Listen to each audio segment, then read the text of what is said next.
Now, New York and New Jersey are very hot zones, and we're with them, we're with everybody. Your struggle is our struggle, and we will beat this virus. We will beat it together. I also want to send best wishes to a very good friend of mine and a friend to our nation, Prime Minister Boris Johnson. We're very saddened to hear that he was taken into intensive care this afternoon, a little while ago.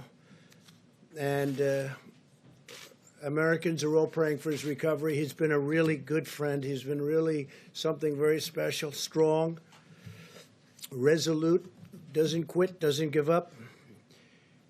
We have made tremendous progress on therapeutics. I had a fantastic call today, which I'll be talking about a little bit later.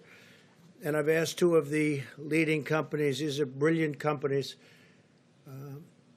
Ebola, AIDS, others, they've come with the solutions and just have done incredible jobs. And I've asked them to contact London immediately. They have offices in London, the major companies, but more than major, more than size, they're genius. And I had a talk with 4 of them today, and they speak a language that most people don't even understand. But I understand something, that they've really advanced therapeutics and therapeutically, and they have arrived in London already. Their London office has whatever they need, and we'll see if we can be of help. We've contacted all of Boris's doctors, and we'll see what is going to take place, but they are ready to go. But when you get brought into intensive care, that gets very, very serious with this particular disease. So the 2 companies are there, and with what they are talking about, and it's rather complex and has had really incredible results. We're working with the FDA and everybody else, but we are working with London with respect to Boris Johnson. Across the country, we're attacking the enemy on all fronts, including medical, scientific, social, logistical, and economic. We're pressing into action the full power of American government and American enterprise, and our military has been incredible. We've just sent 3,000 public health personnel. They're now deployed in the New York area, and they'll be over at the Javits Center, over at the great ship.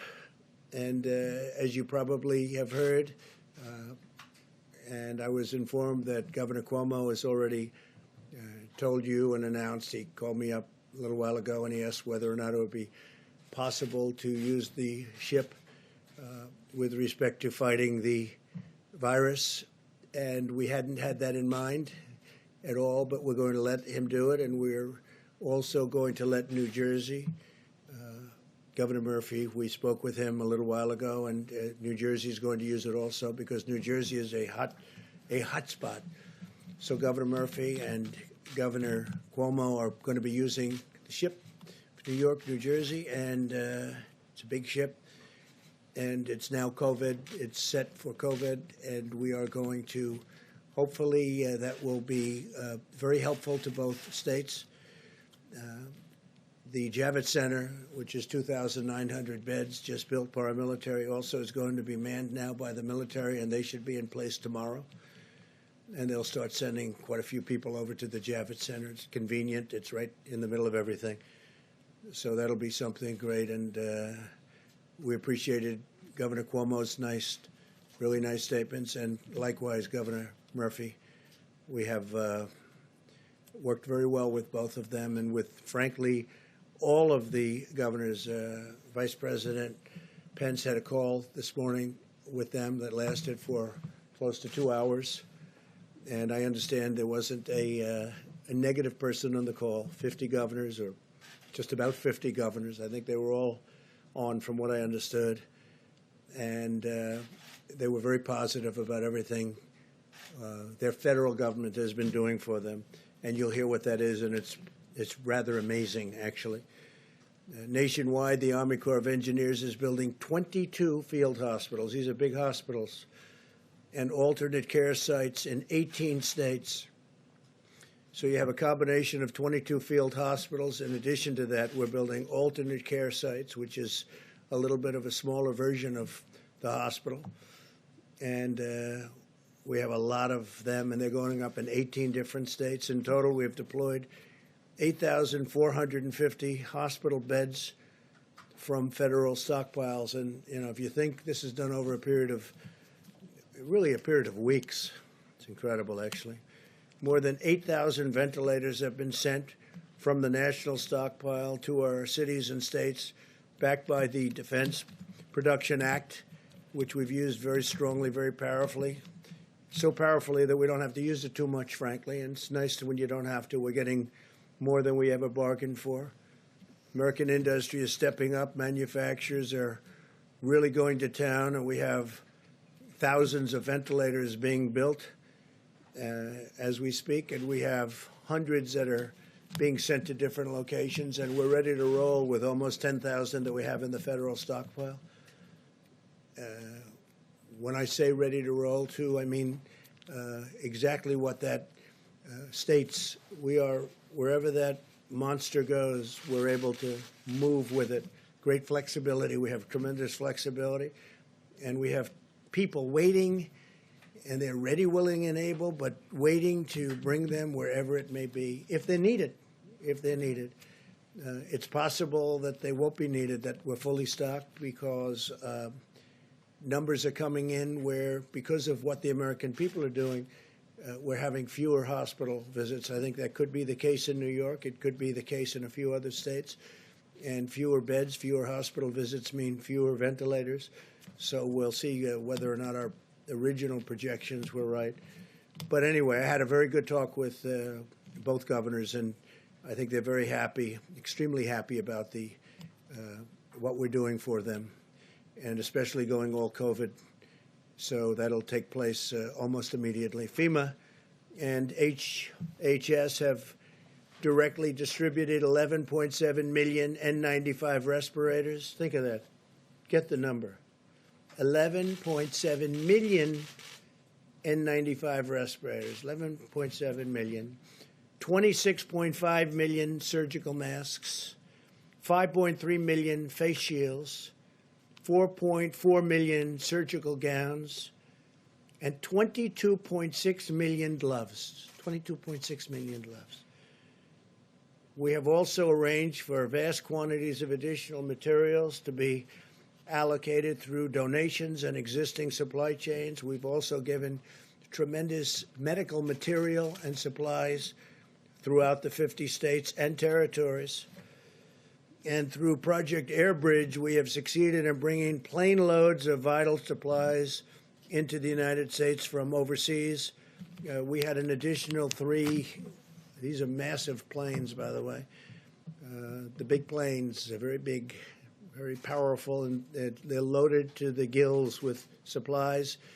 And rather than bringing them into our stockpile, as we've discussed, we bring them to all the different locations where they're needed, so we can save a big step and a timely step. Because of my actions under the DPA, I can also announce today that we have reached an agreement, very amicable agreement, with 3M for the delivery of an additional 55.5 million high-quality face masks each month, so that we're going to be getting, over the next couple of months, 166.5 million masks for our frontline healthcare workers. So the 3M saga ends very happily. We're very proud to be dealing now with 3M and its CEO, Mike Roman. I just spoke with him, and I thanked him for getting it done. And Mike was very happy to get it done. Great company. So we're getting 166.5 million masks, and mostly that's going to be for our frontline healthcare workers. Okay, that's 3M. Thank you, 3M. I also want to thank Apple, one of the many great American companies that's really leapt into action. Today, Apple announced that it is now producing plastic face shields for healthcare workers at the rate of 1 million per week. 1 million, and these are the shields that you see on television quite a bit, and they're at the highest level of quality and safety. We're grateful as well to Salesforce, which has donated 48 million pieces of personal protective equipment, including masks, gowns, suits, and face shields. So thank you very much to Salesforce. I urge all of our nation's governors to ensure that the massive deliveries that we've made to your states over the past few weeks are distributed as quickly as possible. So again, we're working very well with the governors. Now, they may see you and say, oh, we're not happy, but they're very happy on the phone. And Mike Pence is a straight shooter, and he had a great phone conversation to them with all of the governors, teleconference. And they're very happy, every one of them. Were there any negatives? No, sir. See? I told you. Mike is the greatest. Mike, and you have done a great job, Mike, and I appreciate it. The whole country appreciates it. Anthony appreciates it, right? Don't you? See? Everybody appreciates Mike, special man. So a lot of the things that we've done, again, are going directly to the states. The states seem to be very happy. If they're not, they can call me directly. They can call Mike directly, and we'll make them happy. But tremendous progress has been made in a very short period. And I think very importantly, the progress has been made before the surge comes, because the next week and a half is going to be a big surge, the professionals tell us. And I think we're in good shape for it, Anthony. So it's good timing, really good timing. We can have this stuff there. It's already there for the most part, but we're bringing a lot of different resources to the various locations, especially where the surge is looking like it's going to take place. Resources from the national stockpile need to reach our warriors, and they are warriors. I tell it all the time. I saw it again this morning. These young, in many cases older, but they're walking into the hospital and they're putting on, I mean, as their doors open, they're going into this place, and, you know, it's not exactly too safe. And they're going in there and they're putting the outfits on and they're putting their masks on, and it's incredible. It's like no different than you watch the war movies or you watch the old clips of war running up hills. To me, it's the same thing. Men and women, young and old, but a lot of young people just going in there. They're not thinking about, oh, gee, this is dangerous. They're not saying, oh, I don't want to go in. They're warriors. They're running through those doors. It's the most incredible thing. It's an incredible, beautiful thing. Resources from the national stockpile need to reach these warriors in the hospitals immediately, and we're making sure they do. And again, the states have that responsibility, but we're working with the states, and we're getting the states a lot of things that they can distribute, or when they tell us, we bring it directly to the hospital from the federal stockpile or from the planes that land, without even going to the stockpile. If any state's having difficulty distributing supplies, we urge you to use the National Guard to assist in the delivery. And I have to say, you have done a fantastic job. Deborah, you know that you've done great. Tony, you know that you've done great. But what a job you've done, and I appreciate it. I really do. Your whole group has been incredible. That's a lot of stars you have, I'll tell you that. He's supposed to do a great job when you have 4 stars, right? But the military has been incredible, and I thank them for all of us. Conversely, if a state believes that it has surplus equipment or supplies, very important, because we actually have gotten so much to some of the states that they're able to now. They've done a fantastic job, and they've kept that line low. And we have some states that have surplus equipment and supplies, and they're working with us to rapidly redeploy those supplies to areas of greatest need. We thought that might happen. If it worked out well, that's what was going to happen, and it's happening. And I want to thank Governor Gavin Newsom, who's doing a tremendous job, who's announced California will send 500 ventilators to be distributed to other locations. I think some are going to Arizona, some are going to Washington, D.C. We think they're going to Delaware. We're working it out. But 500 excess ventilators from the state of California, and we're going to get them taken care of wherever they have to go. Those decisions are being made right now. The members of the White House Task Force and I are in close touch with mayors and governors and hospital administrators across our country. And we're told that at the present time, most of the critical needs are being more than met. States have to continue sharing detailed information in the amount and utilization rates of medical supplies so we know what to resupply them, or they can get it directly. That includes ventilators. They can get it directly. Ideally, if they can get it directly, but if they can't, if they're unable to do it, we have tremendous amounts of supplies, and we're building it up very fast, too. And this is before the big surge. This information is fundamental to our ability to deliver the material when and where it's most needed. Now, Mike, in his conversation today, I think got some information as to a couple of locations where we're going to be delivering large numbers of ventilators and large numbers of medical supplies, and we'll take care of that. But some of the states are very happy. Even Governor Pritzker from Illinois is happy. Of course, he may not be happy when he talks to the press, but he's happy. He's a very happy man. We're increasingly hopeful that the aggressive mitigation strategy we put into place will ultimately allow our hospital system to successfully manage the major influx of cases that we have right now. Again, I say that we're finding, because of the incredible job done by the American people, in conjunction with everybody, governors, the military, federal government, state government, local government. I've had a lot of conversations with New York City and Mayor de Blasio. I've gotten to know him. I didn't know him. Gotten to know him.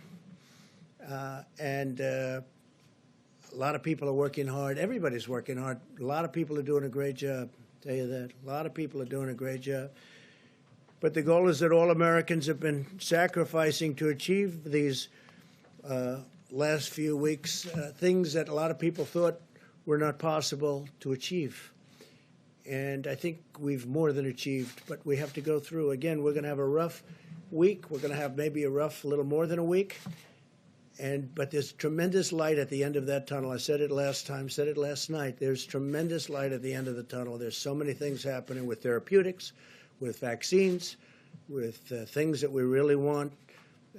Deborah, Tony, they're all working so hard on this. But those therapeutics, I mean, look, the vaccines are going to be always a little bit later because of that testing period. But the therapeutics, getting the kind of things that I heard about today, talking to these brilliant companies and brilliant people on the phone was fantastic. It was such an incredible conversation.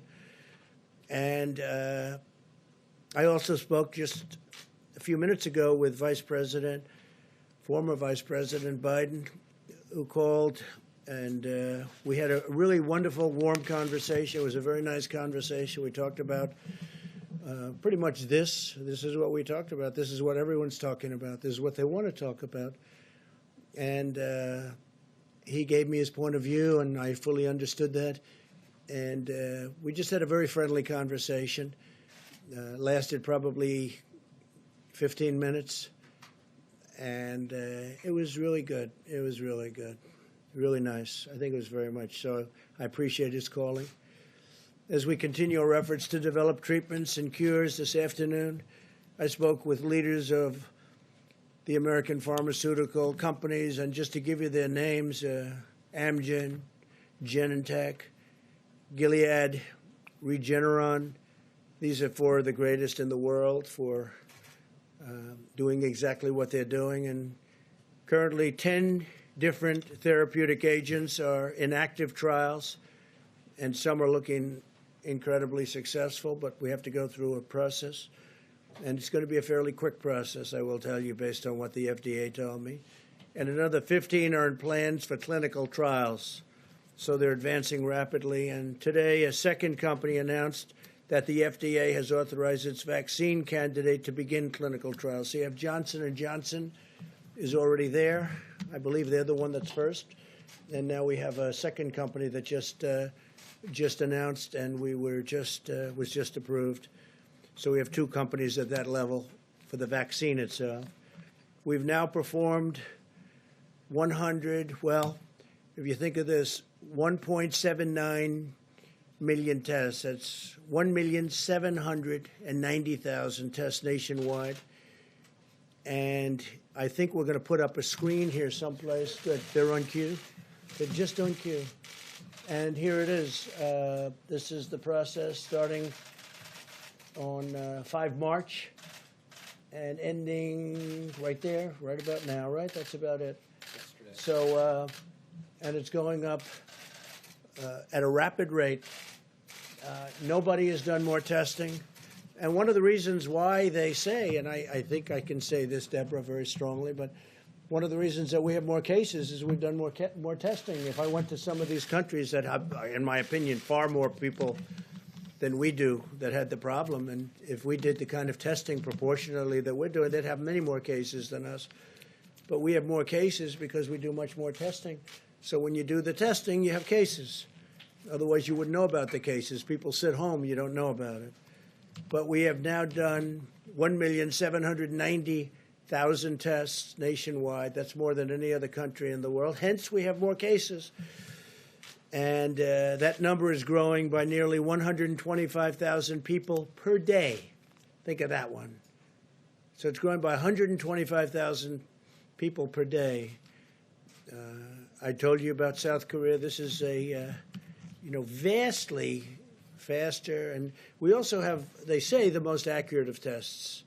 CVS is launching, and they've been great. 2 new drive-through testing sites in Atlanta, Georgia, and Providence, Rhode Island. And each location will be able to test up to 1,000 patients per day using the ultra-fast 5-minute test developed by Abbott Labs. Now they're down to 5 minutes. They call it the ultra-fast, and it's very accurate. Abbott Labs, I want to thank them. They've been fantastic. We're also speeding urgent economic relief to the American worker and families and the employers. As of today, tens of thousands of small businesses have applied for more than $40 billion in relief under the Paycheck Protection Program. You've all been reading about it, and it's really, it's only been going for a couple of days. It's really been performing well. A couple of little glitches, minor glitches that have already been taken care of, what they say. These funds will result in nearly 2 million jobs being preserved, so we're taking care of our workers, small businesses and our workers. Nearly 3,000 lenders have already made loans under the program, and we're signing up additional lenders very quickly, rapidly. Community banks have been very responsive, and larger banks are also stepping up. If we run out of funds, by the way, we're already preparing because it's going so fast for the small businesses and their employees. We'll ask Congress to refill it immediately. But the banks have been great. The big banks, the Bank of America was right up there at the beginning. J.P. Morgan Chase has been great. After the first day, they really came through, and a lot of the big banks, but the community banks have been fantastic. As we announced last week, we are providing $100 billion in direct support for our hospitals. And the first tranche, $30 billion, will be distributed this week. So I want to say one other thing. Our farmers, we love our farmers. And as you know, as of April 1st, the China trade deal, $250 billion, they purchased $250 billion from us, if not more. And of that, approximately $50 billion is expected to be with our farmers.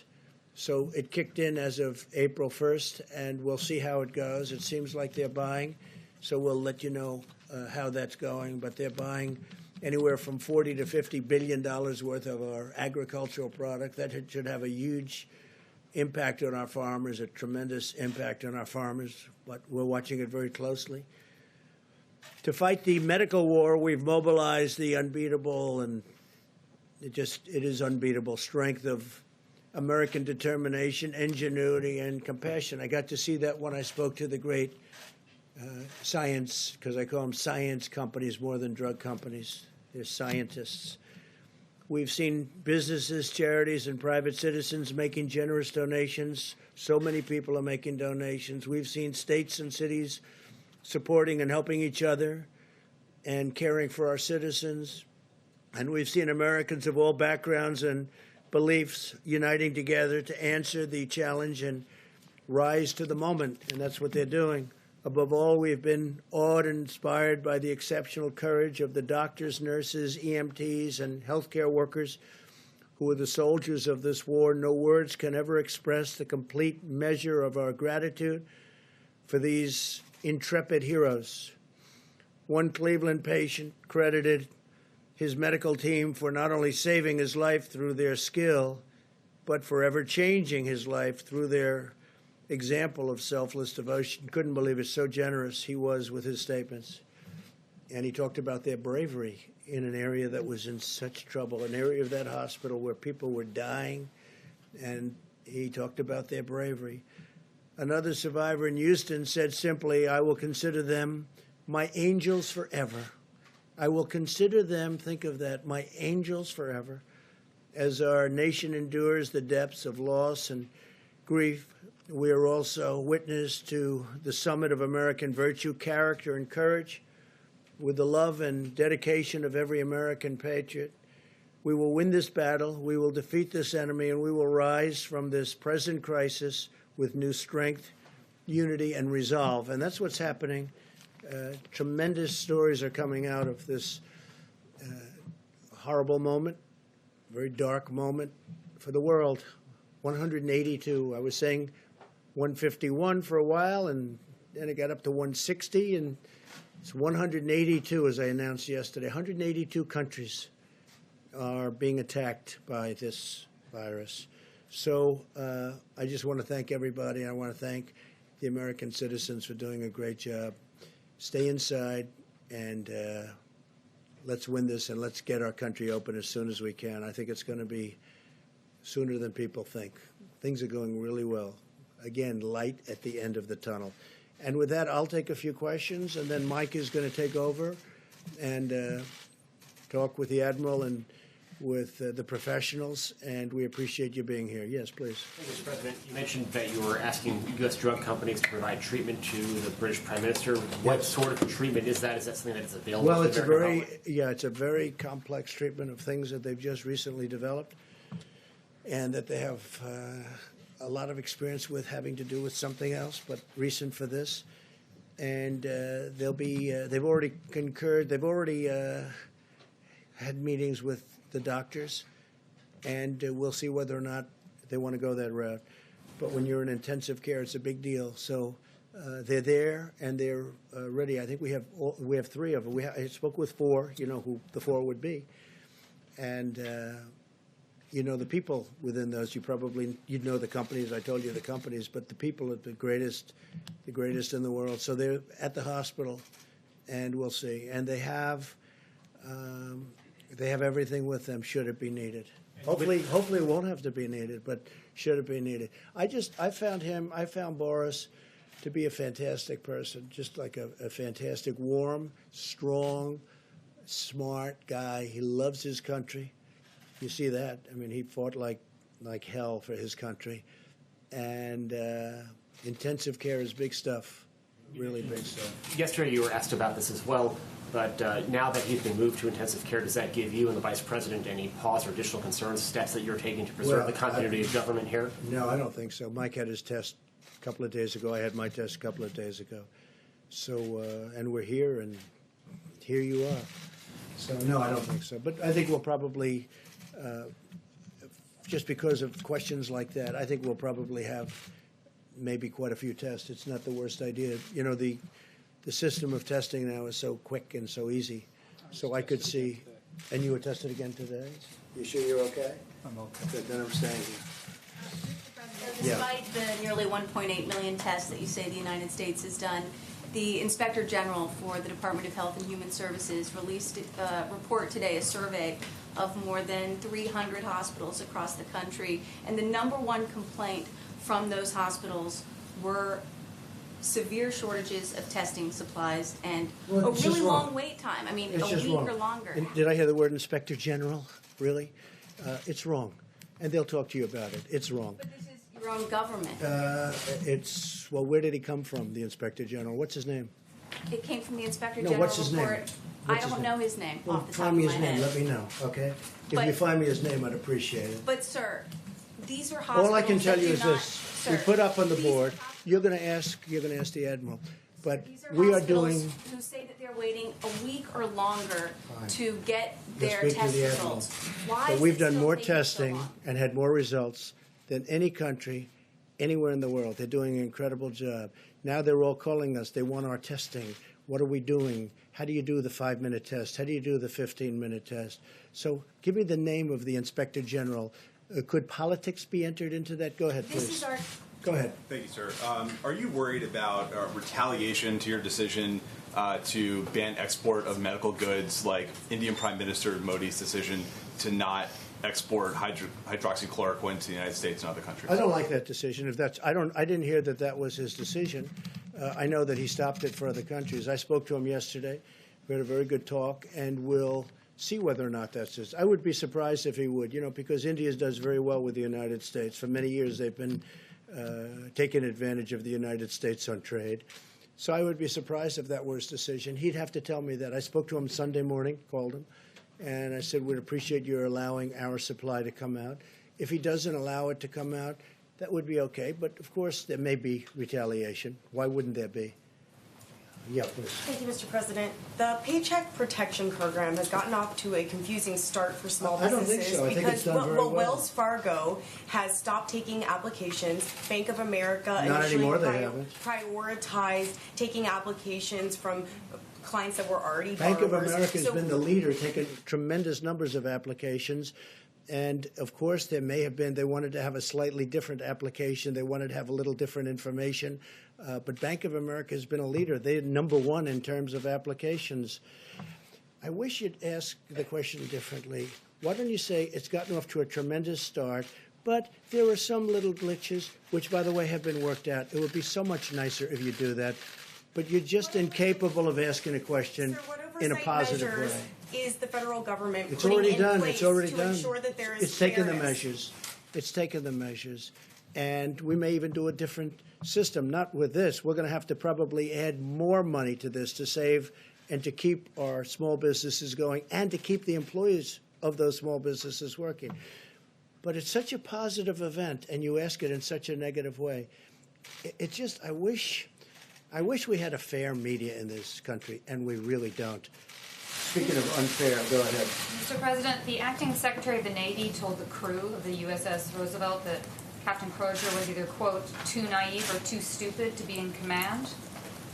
Is it appropriate for the Chief Officer of the Navy to be speaking this way about this captain? Is this Well, I the haven't right heard way- it exactly. I haven't heard. I heard they had a statement that was made. If that were the statement, it's a strong statement. Look, the letters shouldn't have been sent, and certainly they shouldn't have been leaked. This is a military operation. I must tell you, I've heard very good things about the gentlemen, both gentlemen, by the way. I will say this about both gentlemen. And I may look into it only from the standpoint that something should be resolved, because I'm hearing good things about both people. What might you look into, sir? I may just get involved, if it's okay with you. What do you mean you Yeah, might get because you know what? You have two good people, and they're arguing. And I'm good, believe it or not, at settling arguments. I'm good at settling these arguments. So I may look into it in detail, and I'll be able to figure it out very fast. But that was a statement. It's a rough statement, but look, Reinstate him if you decide it was- letters should not have been sent to many people, unclassified. That was a mistake. It's a mistake that shouldn't have been made, because it's unfair to the families of the people on the ship because they get nervous, and it shows weakness. And there's nothing weak about us now, not anymore. We have the strongest military we've ever had, and we're not going to be showing weakness to anybody, because we have, that ship is incredible, nuclear-powered aircraft carrier, and we don't want to be writing letters. We don't want to have letter-writing campaigns where the fake news finds a letter or gets a leak. We don't want that. So the letter, so the letter shouldn't have been sent. With all of that said, his career prior to that was very good. So I'm going to get involved and see exactly what's going on there, because I don't want to destroy somebody for having a bad day. Okay, does that make sense? Okay.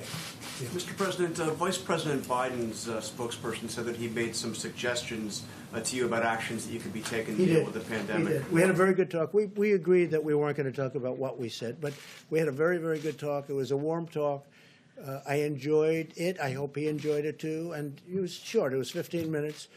Did he have good suggestions? Anything that you're going to do? Well, he had suggestions. It doesn't mean that I agree with those suggestions, but certainly he had suggestions. And I also told him some of the things we're doing. But the conversation was a friendly, very friendly conversation. Yeah, please. Thanks a lot, Mr. President. You've mentioned, other members of your task force have mentioned, over the course of the next 2 weeks, it's going to be a very difficult time for our country in terms of fatalities. And It will be a difficult week and a half. And there are a number of governors who are close allies of yours, Mr. President, who have refrained thus far to have these stay-at-home orders. And Dr. Fauci, who of course is on your task force, has said that the states that don't have stay-at-home orders are putting themselves at risk and the country Well, at risk. if Dr. Fauci said that, I would be inclined to call them up. You know, we do have a constitutional problem in doing that. You understand that? I mean, there's a double-edged sword. You understand? I can do it, but it is a constitutional. You can say federalist. You can say there's lots of different reasons where I would rather have the governors do it, make their own determination. They're smaller, and not in all cases, but sort of they're smaller cases. But I'm not sure 100% that Dr. Fauci said that, but you can ask him. Tony, you want to say something? Please. So I had good conversations with the governor of Nebraska and the governor of Iowa here, and it's interesting that functionally, even though they have not given a strict stay-at-home, what they are doing is really functionally equivalent to that. And we had a really good conversation with both of the governors, when I had mentioned that, I think there was a public response that they weren't really doing anything at all, and they really are doing a very good job, both of them. Those are the only two that I spoke to, but it was a really good conversation, and I want to make sure people understand that just because they don't have a very strict stay-at-home order, they have in place a lot of things that are totally compatible with what everyone else is doing. If I can ask a question, Dr. Fauci, before you... Go ahead. About getting back to normal, you said you wanted to get back to normal as soon as possible.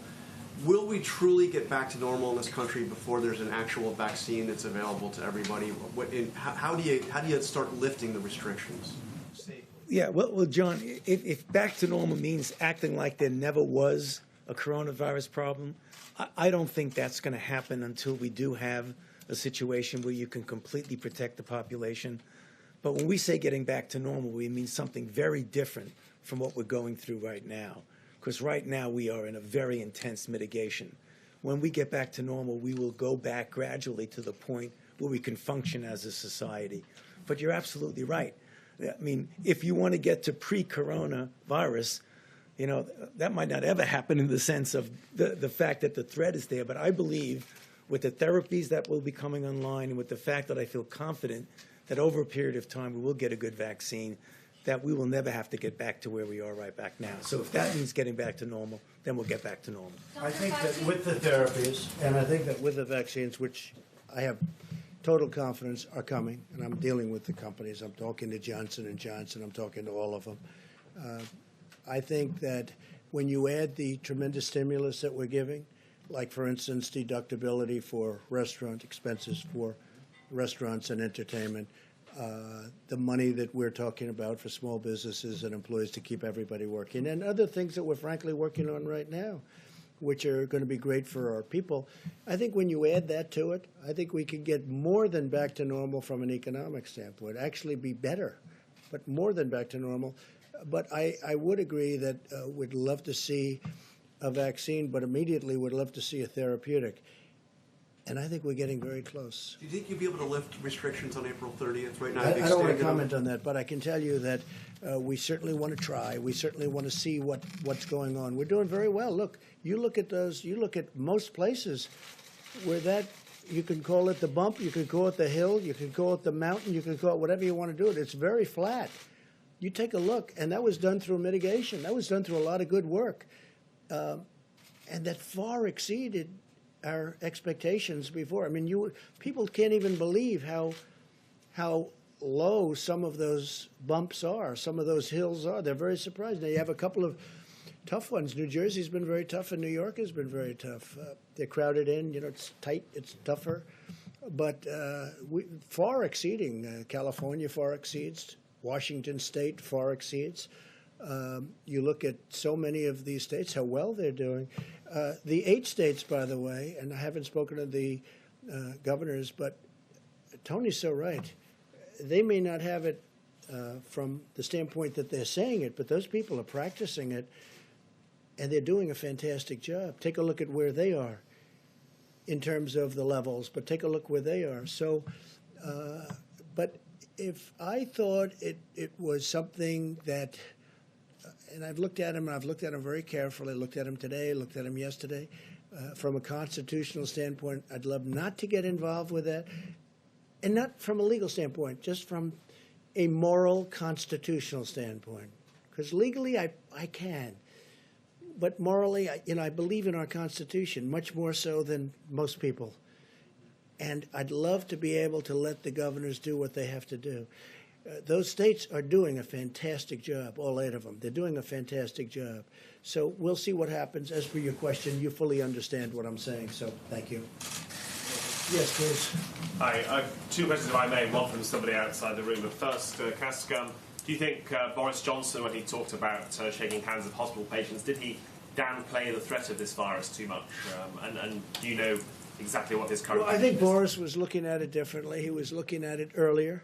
He was looking at it like ride it out. There were many people thinking about riding it out, meaning, whatever it is. But then you see what starts to happen, and the numbers become monumental, and they decide not to do that. We actually moved early. We moved early because of what we did with respect to the ban on China coming in, and then Europe coming in. That was an early ban, too. And then UK. No, he waited a little while, and he felt that, but he got, he made a decision very quickly thereafter to do what they did, and they've gone to a very strict lockdown. But they're suffering greatly as a nation right now. They're going through a lot. They're a nation that's having a difficult time. But I've gotten to know him. He's just such an incredible guy. It was just so shocking to see that, because you know what that means. Intensive care is a big deal with regard to what we're talking about. That's a very big deal, very scary deal. Yeah, please. Yeah. Just somebody who can't be in the room due to social distancing has asked me to ask a question. It's Thomas Howell of the Washington Times. How many health workers in the US have become infected with COVID-19? And if the answer is not known, will the CDC be publishing that data Yeah, I soon? could get you that information. I think they'd probably be willing to give that, right? Yeah, we could get you that information. Jeff, please. Mr. President, OPEC is meeting on Thursday, and they have said that they are willing to make a cut in production if the U.S. chips in as well, which suggests that they want you to ask U.S. producers to do an Well, you're the first orchestrated one that's cut. told me that. I don't know. We'll have to make that decision. And maybe we will, maybe we won't, but we'll have to make that decision. But you would- I think the cuts are automatic. If you're a believer in markets, I can guarantee you there's a cut from pre this condition. Look, this happened because of the virus. The virus knocked out 40%. It went down in 1 hour. I mean, literally, when places closed up, you're talking about a 40% cut. No, I think it's happening automatically, but nobody's asked me that question yet, so we'll see what happens. I'll let you know Thursday evening. All right, that's the deal. But, Okay. but you would consider asking U.S. companies to Well, I think reduce... it's automatic because they're already cutting. I mean, if you look, they're cutting back because OPEC is asking it's market, for it's demand, it's supply and demand. They're already cutting back, and they're cutting back very seriously. But if OPEC is asking for a signal from Well, the nobody's U.S. asked me that, so if they ask me, I'll make a decision. Okay? But again, it's happening anyway. Yes, please. In light of all the discussion about Prime Minister Johnson and his health, can you update us on the status of the second half of your physical that you were going to have this year? Yeah, so I had a physical. The first half was very successful. I did it on a day when I was in the White House, and we were able to do that, as the doctor reported. And I have the second half of the physical different. Probably is done at Walter Reed, and I'll do that at the appropriate time, but I feel very good, and according to the doctor, very good shape. Can I just ask you again on the idea of a national stay-at-home recommendation? What is giving you so much pause about making I a told you. recommendation? I told you. He understood very well. I appreciate your understanding. It's not an It's order, called just the a Constitution of the recommendation. United States, and I'd rather have, if possible, for the governors to make the decision. If a decision was very necessary, and they have done a good job, and Tony said it better than anybody, they are doing what we're asking them to do without having to put the seal on it. But I will say, if I thought it was necessary, I'll do it in a heartbeat. Do you agree with the Georgia governor opening the beaches? Opening what? The beaches? I haven't seen. I'm going to have to see to what extent. I'm going to have to see how many people you're talking about. Are they crowded? Are they packed? Are they not packed? We'll have to take a look at it. Right now, it's very early for beaches in Georgia. So it's right now very early, so I'll take a look at it. He's done a very good job as the governor. He knows what he's doing, but we'll have to take a look. It really does depend on, how crowded it may be. But I will talk to him, and I will ask him that question. I would ask him, yeah, please. Mr. President, you said last week that you were considering travel restrictions around hotspots. Is that something that's still on the table, and at what point? We're looking at it, and the airlines have been cutting their routes. You saw that yesterday. They announced big cuts in routes. We need some flights for emergency use for military people. We need some flights for medical people, and there are very few flights, as you know. And the flights that are going out are, I think they said they're 3 to 4% full. You have 3% of the plane is occupied, so it's they're very, very generally very, very empty planes. But it's good to have. It's a tiny amount of flights relative to the overall, and we need them also for medical workers. Otherwise, we're going to have to do a whole big thing with our own planes. So they're done for a reason. There's also testing done when people get onto those planes, and also when people get off the planes. If I can follow up on this question of the HHS Inspector General, and by the way, her name was Christy Grimm, and it wasn't so much her opinion, but they interviewed 323 different hospitals. Well, it still could be her opinion. When was she appointed? I'm not sure when she was Would you appointed. do me a favor? Let me know. I'll check. No, let me know now. I have to know now, John. Let me know now. Because we are doing an incredible job in testing. We are doing a better job than anybody in the world right now in testing.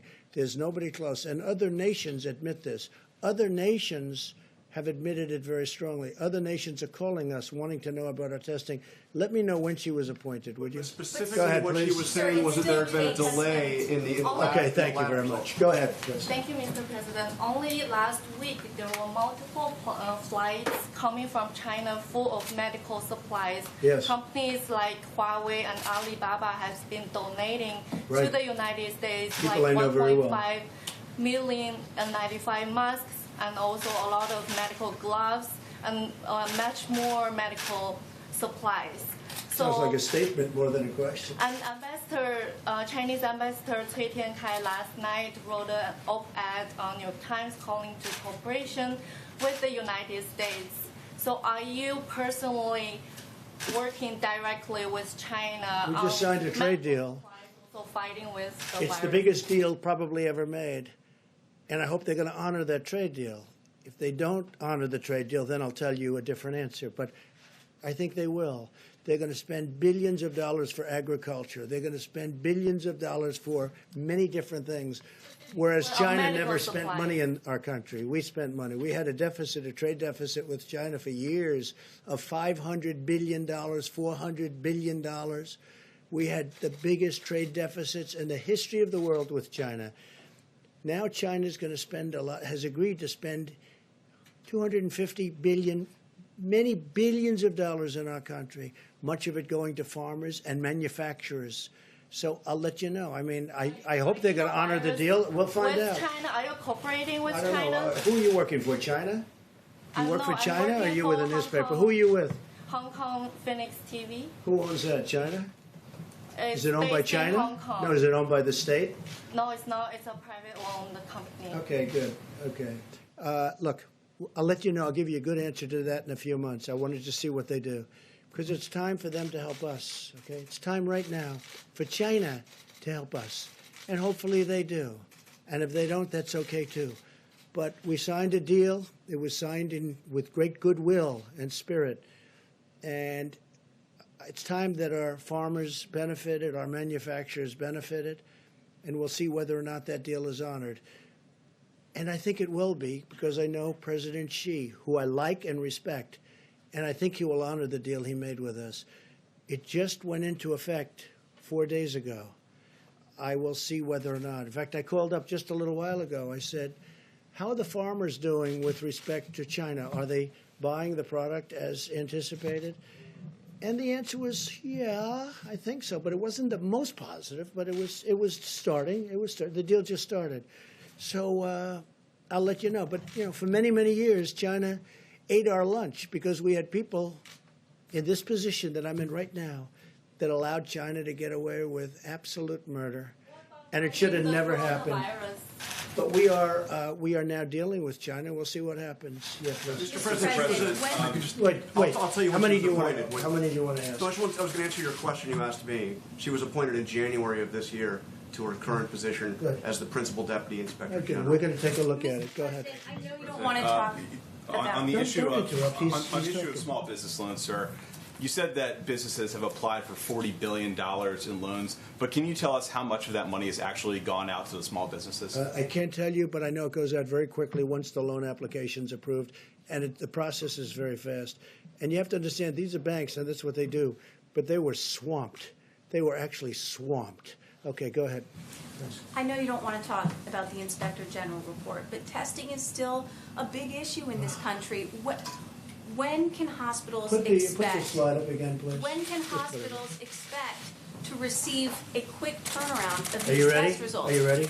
Hospitals can do their own testing also. States can do their own testing. States are supposed to be doing testing. Hospitals are supposed to be doing testing. Do you understand that? We're the federal government. Listen to me. We're the federal government. We're not supposed to stand on street corners doing testing. They go to doctors. They go to hospitals. They go to the state. The state is a more localized government. You have 50 of them, and they can go 50 within here. You also have territories, as you know, and they do the testing. And if you look at the chart, if you take a look, did they put it up? Yeah. Just take a look. And these are testing, and the results are now coming in very quickly. Initially speaking, the tests were old, obsolete, and not really prepared. We have a brand new testing system that we developed very quickly, and that's your result. And you should say, congratulations, great job, instead of being so horrid in the way you ask a question. Please, go ahead. Sir, Mr. President, today... Yeah, I'd love to have the Admiral speak to that question. Yes, it's a great idea. So I can talk a little bit more about testing later on, but as the President said, 1.79 million tests have been done, and this does not count the hundreds of thousands of tests that are done within hospitals that are now currently not reporting, so I'm sure we're well over 2 million. That Inspector General report was done here, 23rd, 24th, during our ramp-up period, quite a long time ago. There was clearly, and it's hard to interpret the report because it mixes up all kinds of things, but clearly there was complaints by some hospitals of a backlog, probably at send-out tests, and that is true. There were several days of backlog at some of the major labs that have been taken care of. We know now that the ACLA labs now have a 24 to 48-hour turnaround. They're doing well over 100,000 tests a day. We now have the Abbott machine that's point of care. That's 18,000 of those instruments throughout the country. The Cepheid machine is now all across the country with a 45-minute turnaround. So we have worked directly with many of the hospitals that have their own laboratory-derived tests. Some of those really, quite frankly, didn't understand the regulatory freedom they have to use other different kinds of instruments or different kinds of reagents. So like they do now, and I'm on the phone with them all the time to make sure that everything is clear. We have a 24-hour call number. But that's what it was there for. And I don't know the Inspector General. I don't know that person. I tell you one thing I have a problem with. If there was such a problem that she knew about or he knew about on March 23rd and 24th, why did I find out about the tests from them on the news media at 8 o'clock this morning? If there was a problem, I think you're ethically obliged to tell me where that is so we can interact with it like I do every single day. But that's a discussion for the future. I think testing is really in a good position right now, and I'd be happy to expand on some of the really good tests that are coming up. How long has that person been in government? Could I ask you that? Did serve in the previous administration. Oh, you didn't tell me that. Oh, I see. You didn't tell me that, John. You didn't tell me that. Did serve in the previous administration. You mean the Obama administration. Thank you for telling me that. See, there's a typical fake news deal. You asked me when she was appointed. I told you when she was appointed. You're a by your third-rate administration. reporter, and what you just said is a disgrace, okay? You asked me, you said, sir, just got appointed. Take a look at what you said now. I said, when did this person, how long in government? Well, it was appointed in the Obama administration. Thank you very much, John. Thank you very much. You will never make it. Go ahead, please. On the ventilators, Well, that's maybe a this is best terrible for Admiral Jawar, but can you tell us today how many ventilators are in the federal stockpile? I'm not going to tell you how many are in the stockpile, but I can tell you that we look at ventilator use granularly every single day in every single state and down to the hospital level. So we have been able to meet and easily meet all the ventilator requirements that have been brought to us by the state. No one has not gotten a ventilator that needs a ventilator. And as far as we can project, looking at all models, every person who needs a ventilator will get a ventilator. I'm a ventilator doc, right? I'm an ICU physician for children. Spent every day of my life managing people on ventilators. This is my community. It's also the Surgeon General's community as an anesthesiologist. So what we have in the stockpile, I think, is not a number that we give out, but we have thousands remaining in the stockpile. And now you're seeing out of the appropriate American spirit that when a state like Washington or California doesn't need that ventilator, they're doing the right thing by moving them around the country. It's about 9,000, just so you understand. That's right. It's about 9,000. And by the way, you didn't tell me also that this Inspector General came out of the Obama administration. You didn't tell me that either. Okay, please, go ahead. Go ahead. I'm looking, sir, just quickly here, I'm looking at this Inspector General's bio. She appears to have served in government since 1999, but I was hoping to ask you about your call with former Vice President Joe Biden. Is there something that you learned on that phone call, and has that changed your opinion? No, I understood his views before the call. Has that changed your opinion about speaking to people I like... just think he's very nice. I think he's a nice man. I've always thought he was a nice man. I don't know him. I don't know if I ever spoke to him before, other than to say hello. But I think he's a nice man. We had a very nice call. Do you want to seek now the counsel of some of your predecessors, George Bush, No, but Barack we Obama? may. No, not really. We're doing a great job. Hey, I inherited. This administration, we inherited a broken system, both militarily, where we've rebuilt our military, where we now have so much ammunition. Whereas you remember, a very important general said, "Sir, we have no ammunition." They wanted to save money on ammunition. They didn't want to save money because they spent money like nobody ever spent money. But you know what? We now have a great military rebuilt, and we have so much ammunition, we don't know what to do with it, okay? And that's a nice feeling to have. But they also gave us empty cupboards. The cupboard was bare. You've heard the expression? The cupboard was bare. So we took over a stockpile where the cupboard was bare and where the testing system was broken and old. And we redid it. And frankly, it would be okay for a small event, but not for a big event. And they had a chance to do it. Somebody said that a certain person, I won't tell you, but a certain person said this will happen. And that's true. The problem is that person never did anything about it. Previous administrations, they never did anything about it. You know, we all know all about pandemics and all of the things that we're seeing now, but nobody thought it was going to happen. And if we did think it was going to happen, the problem is nobody did anything about it. We did. We have rebuilt the system, and now we're a fine-tuned machine. We built thousands of hotel beds for New York. We moved a ship in that now we're going to make for COVID-19. We are going to make it so that people having this horrible thing happen to them will be able to use the ship. The ship, as I said, is going to be shared with New Jersey, New York and New Jersey.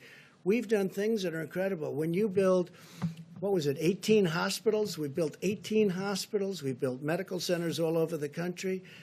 And when you have Gavin Newsom and other governors who really have been very nice and generous in their statements, because they make the statements to the press, not just to my face.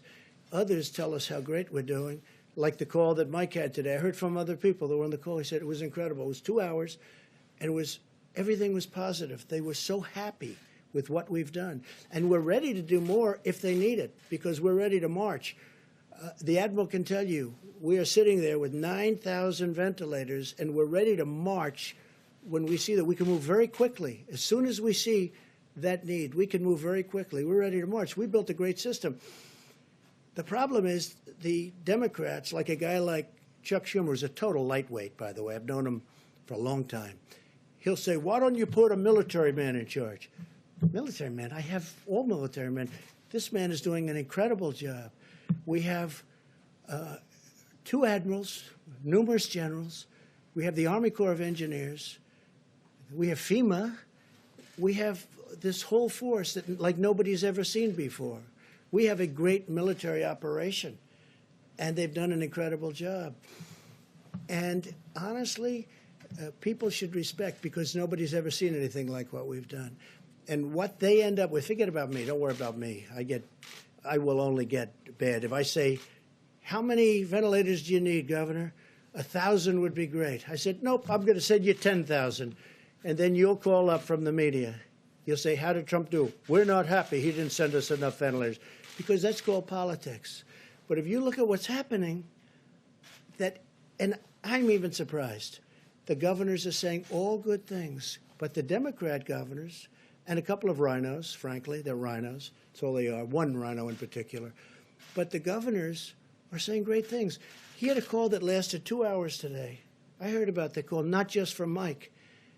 It was a perfect call. Now, I'm sure you were on the call, even though you're not supposed to be. I'm sure you were on the call, meaning some of the media was on the call, because they're constantly reporting the call. If they're honest, they will say it was a great call. Okay? Okay, next question, please. Mr. President? Here we go. So, Here we go. You didn't mention the hospitals that were built in New Orleans and Dallas today, but you've mentioned them a number of times previously. There seems to be some concern in Texas that they might lose the hospital in Dallas if it's not We're used. never going to do anything that hurts if Texas. it's not used yet. We're only helping Texas. By the way, the governor's doing a great job over there with this situation. And Texas is so big, you have some parts of the state that are affected, other parts that aren't affected at all. You know, it's an incredible place. But can they keep this hospital even if it's unused? Or is the federal government going to shift those resources elsewhere? No, we're going to use whatever we need, and we're doing it totally in conjunction with the governor. Okay? We're doing it in conjunction with your Texas governor, who's done a fantastic job. Great. Governor Abbott also has set up checkpoints at the border to check people coming in from Louisiana. We've seen checkpoints in Florida, other state borders. Americans are not Very really, few people are coming through our border, and you'll be happy to know we're up to mile 161 of the wall. internal borders between states. Oh, I see, Americans okay. are not But used on the to border seeing- between Mexico, we have Right. 161 miles of wall. About internal borders. Okay. Americans they're not used to seeing border checkpoints between states. How much longer, and is that something that states have to clear with you? First, you want us to call 8 governors and tell them to do something. And then you're complaining that another governor is so strict that he actually checks the borders. I understand why he's doing that, because he knows who he has, and he doesn't want people coming in if they should maybe, not be to the liking of the doctors. No, I think look, he's done a great job. He's done a great job with this case, as have many other governors, but he's done a great job. One of the things I thought you were going to say is we've been very tough on our southern border, as you know, very, very tough. And part of that's because of the fact that we have so much, when you talk about 160 miles of new wall, nobody's coming through that, nobody, not even close. And we're building it rapidly. We will have, early next year, we'll have close to 500 miles of wall, which is what our goal was. Please go. You mentioned Senator Schumer just a moment ago. He had a conference call today, and he said that he believes that a COVID-4 relief bill will be necessary. Do you share that belief, and what would be contained in such a bill? I don't know necessarily, but I certainly want to listen. And what I want to do is 2 things. A real infrastructure, not a Green New Deal, the carbon footprint. I'm not looking for the carbon footprint. We want to put people to work.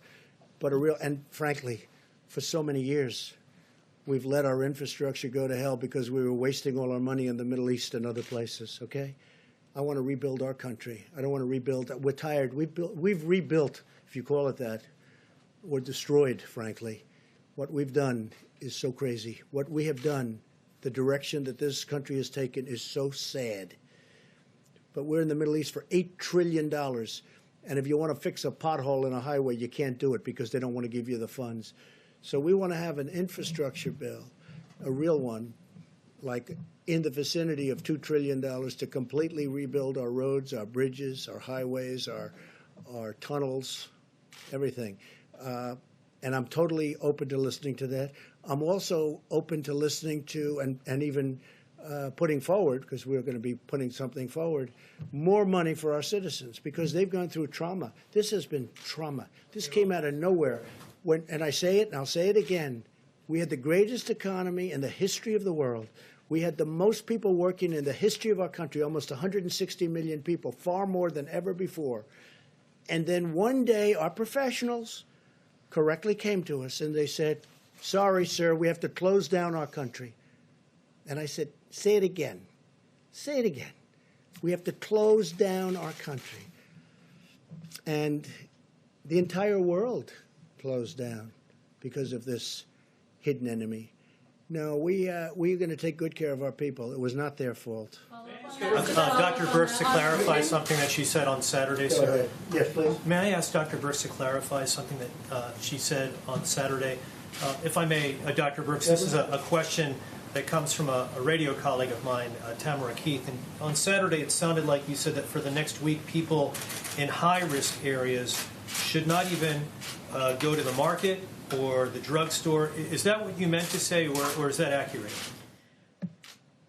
You know, out of respect for every single healthcare worker that's on the front line, whether they're a nurse, a doctor, a respiratory therapist, the phlebotomist, the persons who come in the rooms to clean, you know, out of respect for them, we as Americans should be doing everything possible. And what I meant was, if you can consolidate, if you can send one person, the entire family doesn't need to go out on these occasions. We really need, this is a highly transmittable virus. We've been saying that we want every American to know that what they're doing is making a difference, but we need to have solidarity of commitment from everyone to really, so, you know, maybe once every 2 weeks we can do a grocery store and pharmacy shop for the entire family. So it was really about, we have to do everything we can. I know I see on the TV stations the level of human suffering in the hospitals. Dr. Fauci and I and Admiral Giroir have spent our lives taking care of others. We need to take care of each other now as Americans and do everything that's in those guidelines. And I know they're tough. I know incredibly how tough they are. My grandchild of 10 months got a fever of 105 this weekend. I'm the doctor, and I couldn't get there. I mean, so I'm trying to explain to my daughter how to listen to her lungs, how to listen to her lungs, So and then the baby's lungs. You did not get there? I did not go there. Good, I'm very happy with that.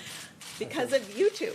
I mean, when you can't take that kind of risk with the leaders of the country. Your grandson's okay? So, daughter, but she's That's coming a lot out of of it. temperature, 105. Yes. But, you know, we're all, and that's just an illustration that I know you all are making sacrifices, and I guess I want everyone to take this seriously.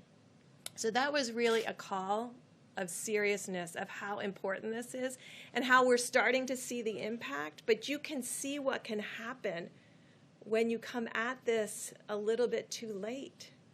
And that's why the message, before you see it, before you have to see your hospitals and your emergency rooms overwhelmed, it is on us as a member of this community, of this country, to do everything possible to save one another. And so that was really what I was saying, and I will continue to say that, because I do believe it's making a difference. You can start to see it making a difference, but we have to do even more right now, because that will predict where we are 2 or 3 weeks from now.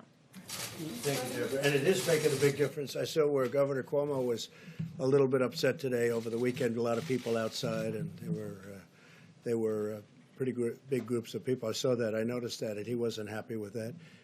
And I could understand that. Look, we have a short period of time. Hopefully it's a short period of time to go. And let's get it done. Let's get it done. Kristen, did you have a question? Yes, I did. Thank You're you. so Quick quiet. follow to just got here. Because you Apologies. have your own show.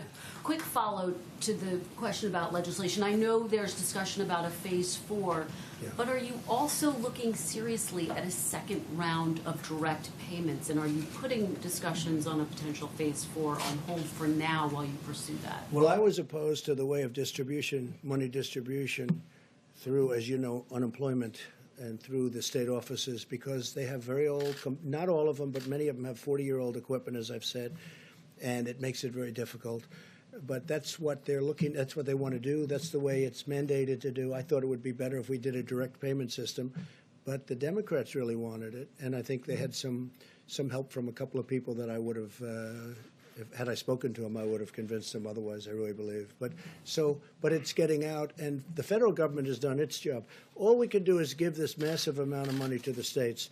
The states then are responsible to distribute it, a little bit like we're talking about here. But the money will be right on time from the federal government. Then the states have to do their job in getting it out. There need to be a second round of those payments. do you think? We could very well do a second round of direct. I would do it direct. Is that under serious discussion It's right under, now? it is absolutely under serious consideration. And in terms of Chuck Schumer, he also said he spoke to your chief of staff about potentially appointing a czar to oversee the supply chain. Is that something that you But would we consider have people doing? that are so talented. I know the people he suggested. They're wonderful people. They worked here. They're wonderful people. He's just doing that because it's politics. Because you know what? Point person right now, Mr. We have many, depending on what. In terms of testing, this gentleman right here. You know who the point person is? This gentleman right here. He's the one in charge of the task force. But Mike, you may want to tell him about them, because this is really a military operation. Mr. Vice President, in terms of the supply chain. Let me answer your Please, first question, if I may, because it's a very good question, and I spoke to Senator Schumer night before last about just that. When the president signed a declaration of national emergency, he stood up FEMA as the lead agency implementing his policy to marshal a whole of government response.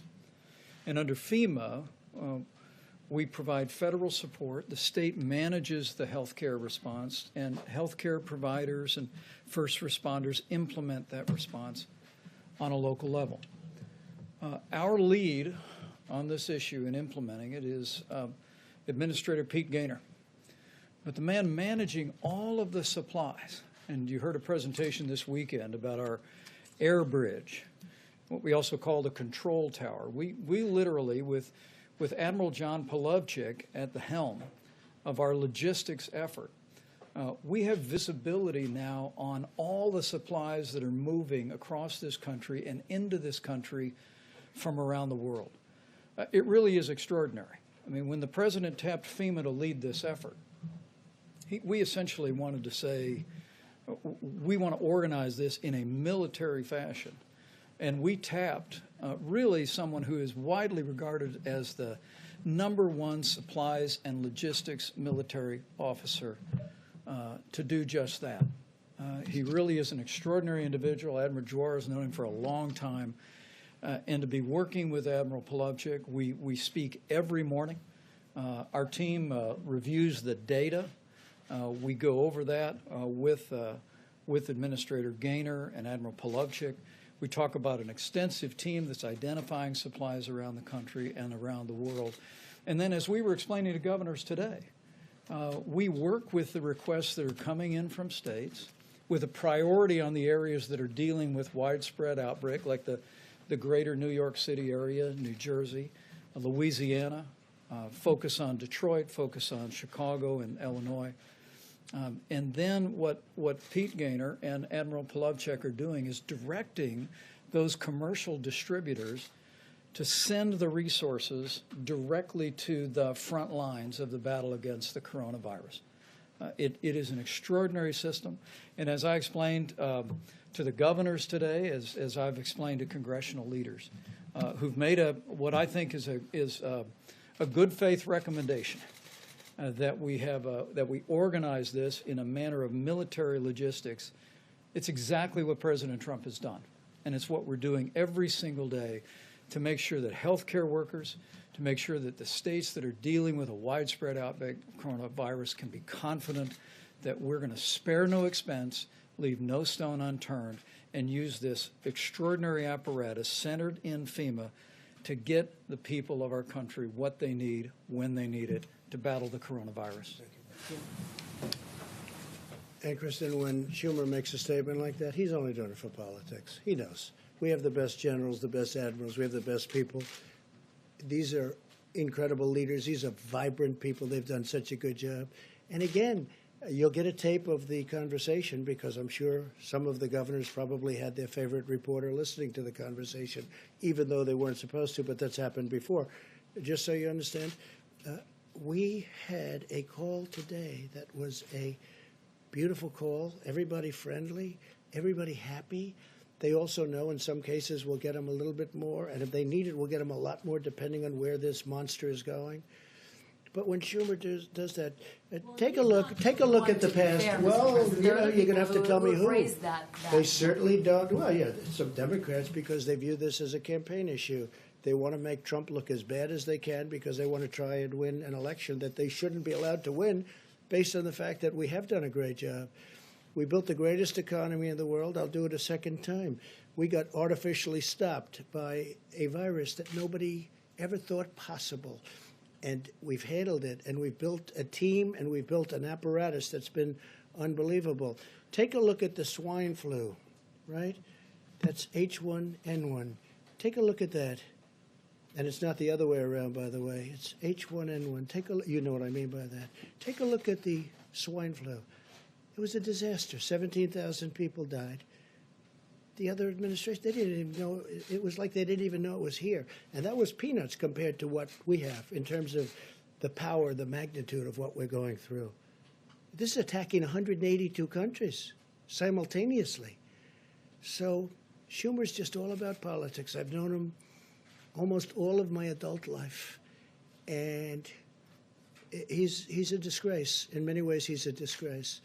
And he knows it's done. He just wants to do that. But he knows the job we're doing. Everybody's amazed at the job we're doing. And the public is starting to find out. One of the reasons I do these news conferences, because if I didn't, they would believe fake news. And we can't let them believe fake news. They see us up here. They see us with admirals. They see us with this talent. They see the job that Mike Pence has done, which has been an unbelievable job, an unbelievable job. I put him there. I thought he'd do well. He did great as the governor of Indiana, and I thought Mike would do well. He's done much better than well. And he gets along with people, I think, much better than I do. Because I like people being 100. Mike can put up with things that sometimes I say it's amazing that he can put up with it. But he's done an incredible job, and so has the entire team. This is a military operation. And again, we built 2,900 beds in Javits Center. We build medical centers in New York. In Chicago, we built 1,000 beds, much more now, in McCormick Place. That's their big convention hall, the equivalent of Javits Convention Hall. Big McCormick Place, fantastic place. By the way, the mayor of Chicago, at least on the phone, is extremely happy with what we're doing, thanking us, has a great relationship with Mike, thanking us.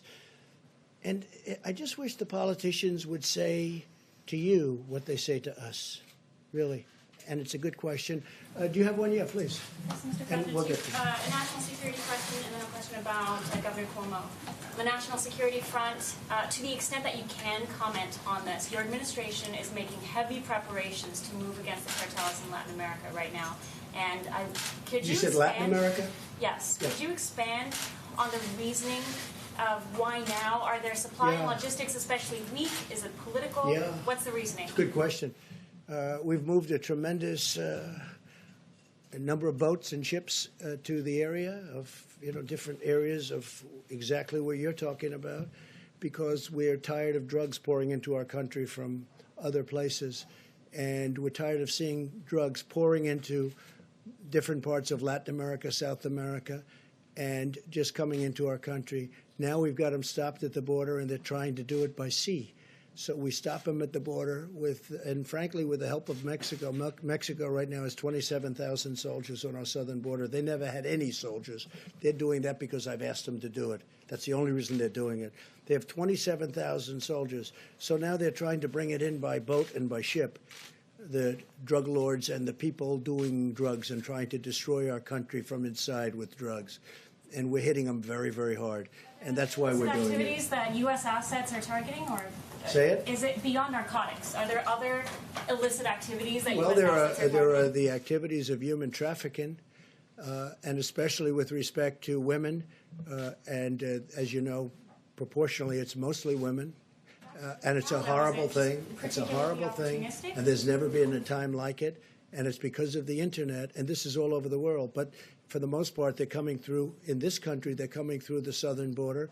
But we're hitting them very hard. They have tremendous illegal trafficking in women and children also, but mostly in women. And it's illegal, and it's horrible, and it's disgraceful. And I've seen things that are an absolute disgrace. And we're trying to knock them out, and we're knocking them hard.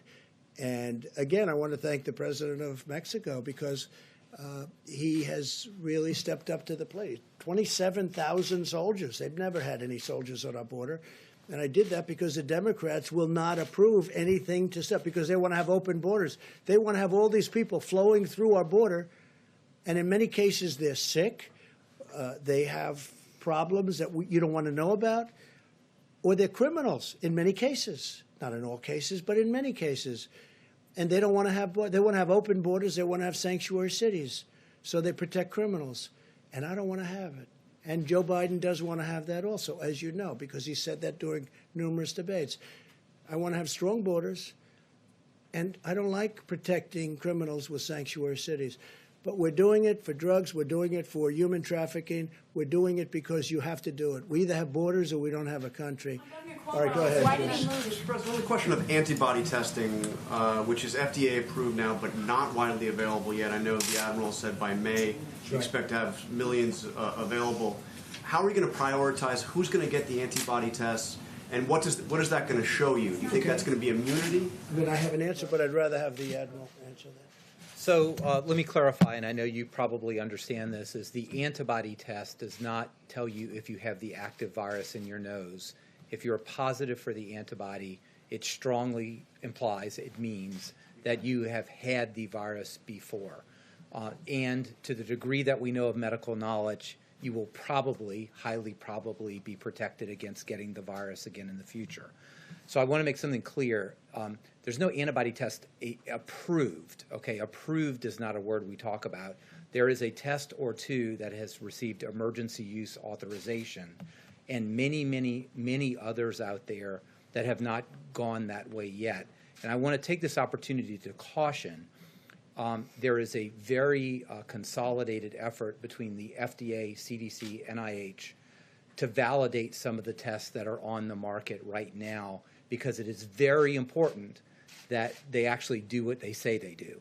And we have reason to believe that not all of them are going to perform well. I don't know the primary source, but the Financial Times just reported that the UK had 17.5 million antibody tests that they bought, and none of them work. So we're not going to get in that situation. We're going to be very careful to make sure that when we tell you you're likely immune from the disease, that test really said that. Now, I will also make a statement, and there's a lot of work on here, and I'm very excited about it. As opposed to the tests for a novel virus, the antibody-type tests are very sophisticated technology, but they're old technology. This we expect to have many tens of millions of tests the first month that we are really sure that the test makes sense. So this allows for surveillance screening, and Dr. Birx is one of the world experts to understand, is 1%, 5%, 20% of Americans have been infected. But it also allows us to have very widespread tens and tens of millions of people screened with a finger prick on the spot. By when? Just to be by May, you're saying this will happen? Or science doesn't run on rails, right? So we need to make sure that the FDA, the NIH, which they're actively doing right now, assure that the tests that they're testing really do perform the way they should. And if things work out the way we believe they will, we will have millions on the market by May in a sophisticated way, in a prospective way, that we get the surveillance we need. We can test people to see if they've been exposed, immune, and go back to work. And a combination of that kind of test with the current kind of test we have now is how America opens back up. And how do you prioritize who gets those tests? I mean, tens of million, we're a country of 300 million. How do you determine who you're going to have that test? Well, we are having active discussions under the leadership of Dr. Birx and the task force, but you can imagine how that is, right? But with tens and tens and tens of millions of tests per month that are available, you could really do very widespread testing. But let me just give you an example. Which nobody else can do, by the way. No other country can do. I'll just give you one example. It would be very important to know if the virus is still circulating here, whether, for example, a healthcare worker or a long-term care nursing home worker is immune from the virus and can't carry it.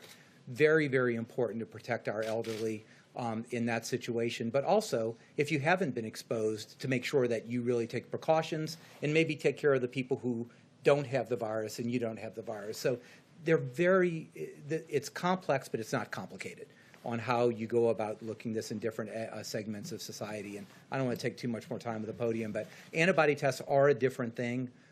They're coming. We're highly confident that this can be scaled very rapidly and provide us a bit of information we just don't have now. Jeff, go ahead. Mr. President, may I follow up on what A few you more. said? We'll do a few more. May I, And then Mike is taking over, and you're going to see some incredible work that's been done. Go ahead, please. may I please follow up on what you said with regard to Captain Crozier before? You said Yes. you didn't want to punish him for having a bad day. He had a bad day or a bad week. Does that But mean? I don't. Yeah, I'm going to look into it, and I also think our Navy Secretary is a highly respected man. So sometimes that happens with people, and I'll take a look at it. What do you mean by that? Would you consider He had a reinstating bad day him? when he sends a letter out, and he sends copies all over the place, and it's not a classified letter. And it was very disconcerting to the families of the people on the ship. Very disconcerting. So number one, they get worried and scared. It was weak. We don't want weak. But I'm going to take a look because I think he, looks to me like he's an outstanding guy. I looked at his just a little while ago. I looked at his file. And people have bad days, and we'll take a look at it. I guess my question is, what would you consider doing for him? Well, we'll take a look. I want to speak also to the Secretary. I also want to speak to Secretary of Defense, Mark Esper is doing a fantastic job. And we'll, maybe I can help the situation out. I mean, you guys are saying, why is the president getting involved and going? Well, I like to solve problems. It's a problem, I don't want to see men hurt, women hurt. I don't want to see people hurt unnecessarily. Maybe we can solve it easily where, it's not life-changing. But he did a bad thing. Sending a letter out, and many, many copies, as you know. I don't know, I heard 28 copies. I heard a lot. That's a lot of copies. Plus, the letter was 5 pages long. I haven't read the letter, but I think it was 5 pages long, single-spaced. That's a lot of writing. He's the captain of a ship. He's a very important person of a very expensive ship, a nuclear-powered ship. He should be writing letters like that. But it happens. Sometimes I'll write a letter that I say, I wish I didn't send it. Not too often, but it happens. Mr. President. Go ahead. Yeah, go ahead. Quick follow-up on that, because the acting Navy Secretary, and I know you were asked about this, but I just want to try one more time. He did say in remarks to soldiers on the USS Roosevelt that Crozier was, quote, too naive or too stupid to be in command if he didn't think that writing Well, that I letter don't want was to a comment bad- on what he said. I understand. Different language, It's Mr. tough President? language, but I don't want to. Let's not get into that. It's tough language. Now, there are some people that think, oh, wow, he says it like it is. Look, he made a mistake. He should not have sent that letter. Or he should have gone through his chain of command, which is the typical way of doing it. He's in the military. He's a very important person in the military. He knows it better than anybody in this room what he should have done. And I'm sure he feels he made a mistake. But I'm going to look into it, and I'm going to see maybe we can do something, because I'm not looking to destroy a person's life who's had an otherwise stellar career, as I understand it. I looked at his file just now because I've been seeing what's going on. If we can save person's career. I don't mind going after a person if they did something wrong, and but this was a mistake. He made a mistake. I'm not justifying what he did. He made a mistake. Shouldn't be sending letters. He's the captain. He's a very important person in the military. You don't send letters, and then it leaks into a newspaper of all newspapers. That was a beauty, right? So you just don't do that. So it was a mistake. But I may get involved. I'll call Secretary of Defense and find out a little bit about it. And if I can help two good people, I'm going to help them. Sir, your tone seems to have changed a little bit since Saturday. Your tone seems to have changed a little bit on the captain since Saturday. For the captain? Yeah. No, Is it the news coverage, or did somebody ready? speak to you on his behalf? I said when you asked me and when the question was asked the last time, I said, shouldn't have sent the letter. I haven't changed. He should not have sent a letter. And it should have, if there's a letter, it should go classified, and it should go to his superior. And he shouldn't be jumping over his superior. Sir. Did So somebody ask it hasn't you to? changed in that regard. The only thing that has played right up here with me is that I looked at his record. And he's been an outstanding person. If he wasn't, I wouldn't even be talking about this. He's been an outstanding person. He's had a very exemplary military career. I mean, he started off as a helicopter pilot. They called him Chopper. His name was Chopper. He was a great helicopter pilot. It's a tremendous skill. I know a lot about helicopters. And then he went to F-16s or F-18s, and he was a tremendous pilot. And then he's very smart. He studied nuclear energy, and he was fantastic. And very few people have the aptitude. They have the mentality to do that. Nuclear energy is very complex. It's very hard.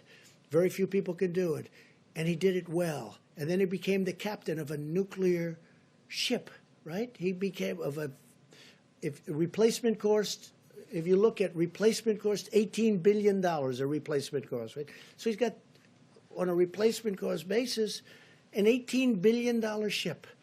The President Gerald Ford, very expensive. That's, the nearest thing I can think of. But they're spending money on that one like nobody's ever seen. So he made a mistake. And maybe we're going to make that mistake, not destroy his life. Okay, a couple more. President, you mentioned medical professionals. You compared them to soldiers going onto the battlefield. Yeah. Many doctors and medical workers today, some have seen pay cuts. They're going into a certain environment where they're concerned about their own health, their families' livelihood, if something were to happen to them. Very much in my mind. As part of this phase 4, are you going to prioritize? It doesn't have to be phase 4. I think it could be a separate phase when it's all over. Right now, I don't think they want to think about it. These people don't want to think about it. These people are incredible. They're not thinking about how much am I getting paid. These people are incredible. I've seen it. I see the spirit. I hear about it all the time. From Mike, from the Admiral, I hear about it all the time. These people are incredible. When it's all over, I do want to seriously think, maybe in the form of bonuses. These people are, what they've done is incredible. I just admire the attitude, and I've said it. They walk into those hospitals, and they are seriously, one of the things that came up with the Comfort, the ship, is that when we fulfilled the request of Governor Cuomo and Governor Murphy, and they're going to be splitting up, but, a lot of things happen to ships when you do that. It's a lot of, they didn't want to do this. In fact, they specifically didn't want to do this. Have patients that were affected with this horrible disease or whatever, the plague, because frankly it's a plague. That's exactly what it is. You'd read about it in the old days, the plague, and that's exactly what it is. But we're doing it.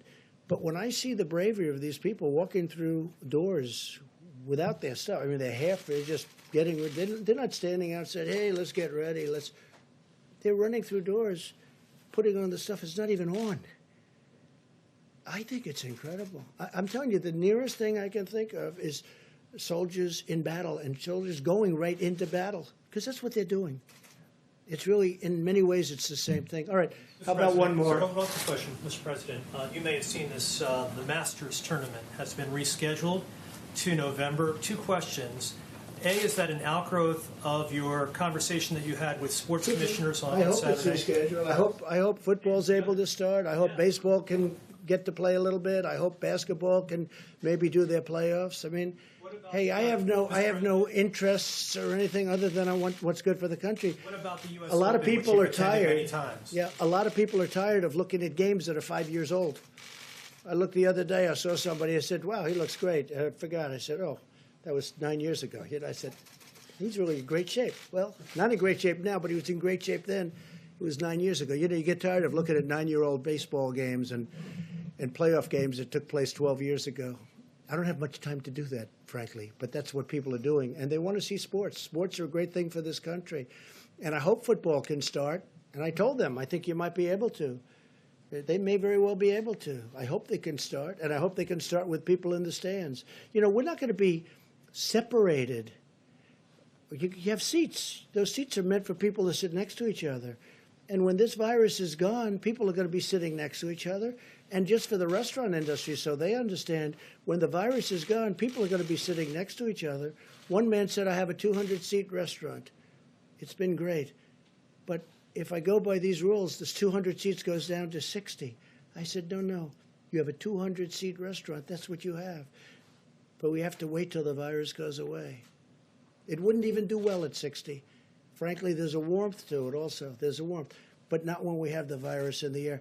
Well, ladies and gentlemen, thank you very much. So I'm going to let our Vice President take over. He's got some really interesting numbers, statistics. And I want to thank the Admiral. I want to thank Tony and Deborah and everybody else. I want to thank everybody that's working. And I really do. I see a lot of tremendous things happen. The therapeutics, the call I had today was one of the most exciting calls I've had in a long time. And again, I want to wish my best to the UK and the family of Boris Johnson. And we just hope he's going to be okay because he's a fine guy. Thank you very much, everybody. Thank you. Thank you, Mr. President. A few updates on the activity of the White House Coronavirus Task Force. Then I'm going to ask Dr. Birx to speak about what we're seeing in the numbers. We know we are at the beginning of what's going to be a very tough week in America. But as Dr. Birx will reflect, because the American people have been embracing social distancing, putting into practice the advice of state and local leaders and the President's coronavirus guidelines for our country. As Dr. Birx will describe, we are not only seeing remarkable progress in Washington State and in California, where the numbers remain low and steady. That's a great tribute to the people of both of those states and to all of their dedicated healthcare workers. But we're also beginning to see a leveling just at the very beginning. And she'll reflect on those in just a few moments. A couple of quick updates. At the present moment, the President has approved 50 major disaster declarations, and we'll likely be issuing a disaster declaration for the state of Minnesota before the end of the day.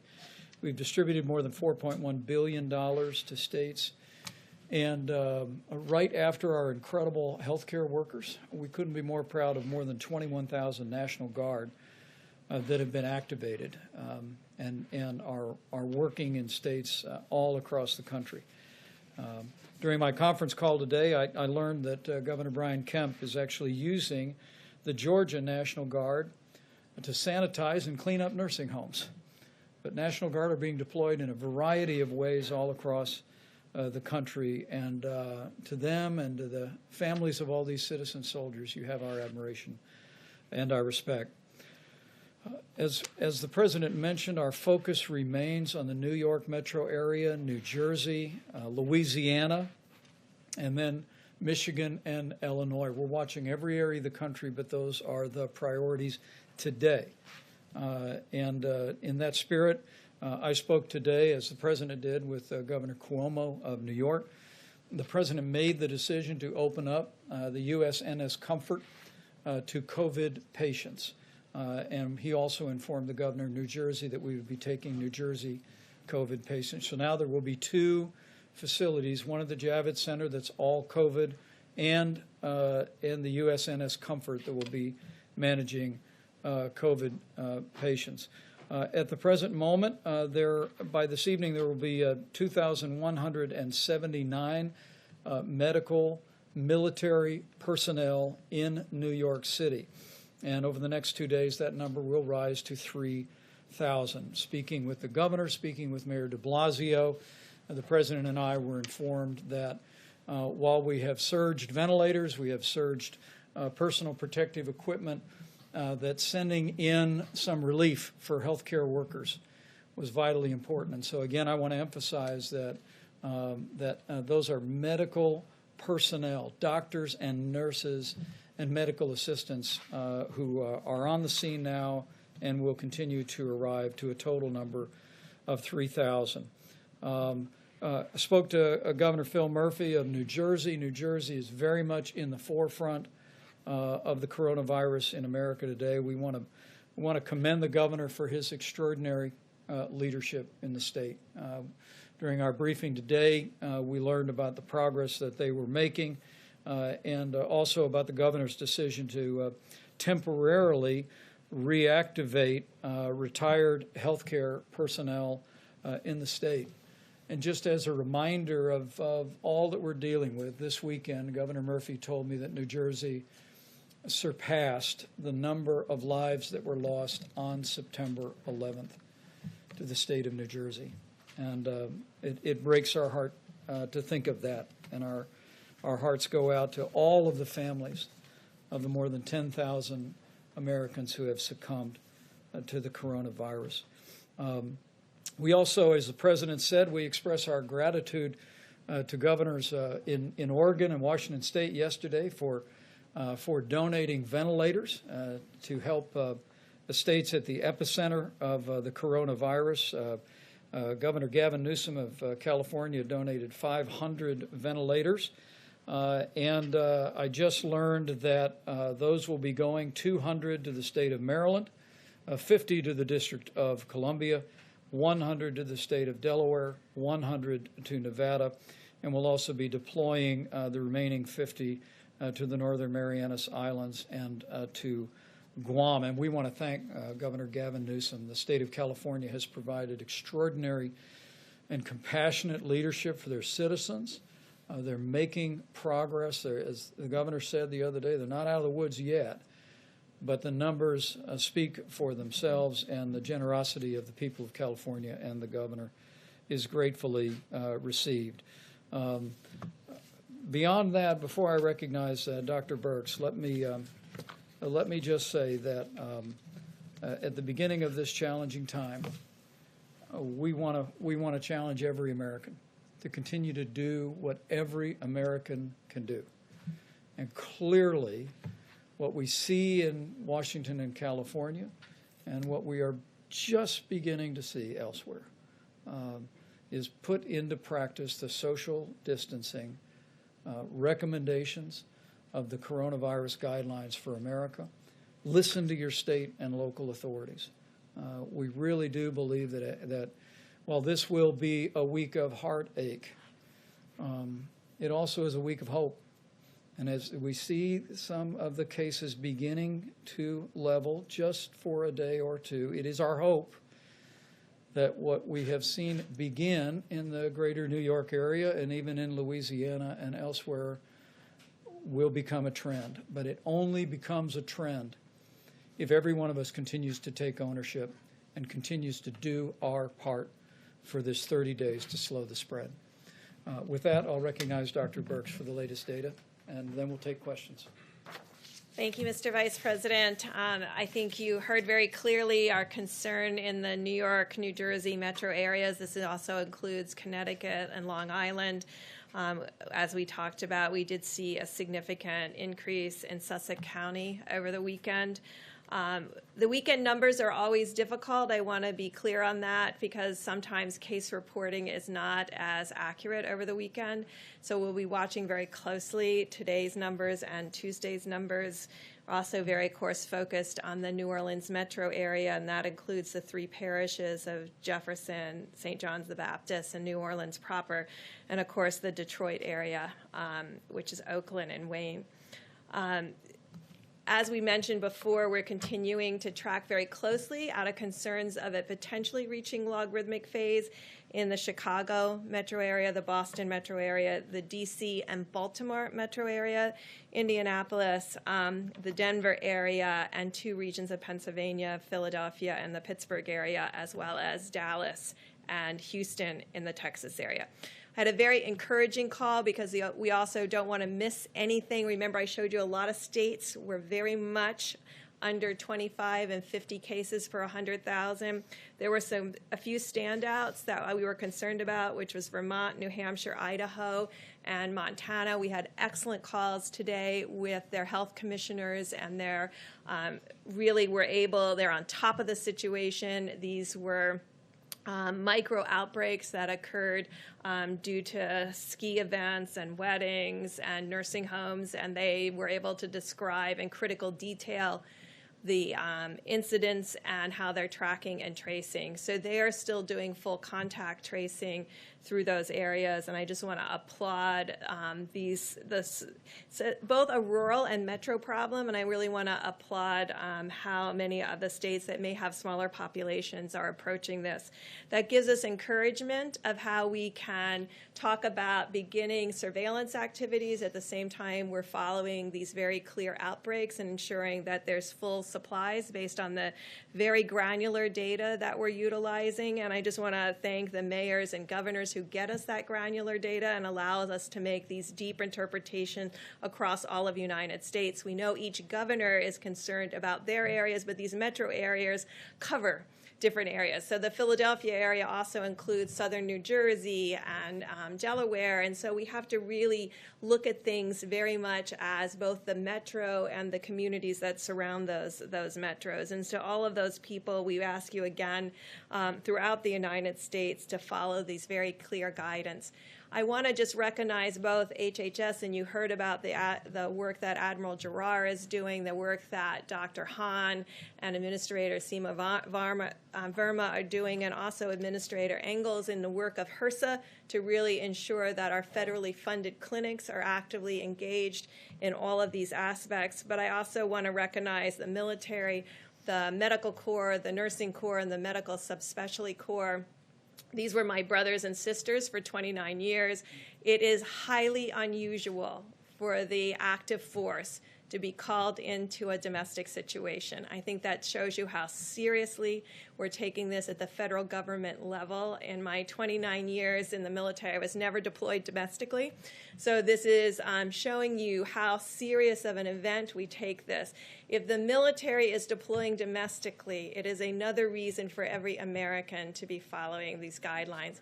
Finally, CDC quietly launched a new website. It's you go to cdc.gov and you go to COVID-19, you can find their surveillance data. This surveillance data is bringing together our influenza-like illnesses with their syndromic management databases so that you can track the respiratory disease across the United States. The states are used to using this system. It's in emergency rooms, it's in hospitals, it's in doctors' offices, and it gives you insight, and you can see very clearly influenza A peak. You can see the influenza B peak, and now you can start to see the respiratory disease from this current outbreak. These are the systems that exist within the United States that will be strengthened in order for us to do comprehensive surveillance. So I just want to assure the American people, while we're working on these outbreaks, we're also working on bringing new systems together that have a comprehensive look across the country, building on the strong work of CDC as a public health institution so that we can work county by county, community by community, state by state to really understand where this virus is and where it will be, but also as an early alert for us in the future. So I just want to assure the American people that as we're working on the crisis of today, we're looking to the future to ensure we have the systems in place to bring those early alert systems together while we work on the antibody testing and while we work on continuing spreading and increasing the diagnostic capabilities that you see presented here. Thank you. Thank you, Deb.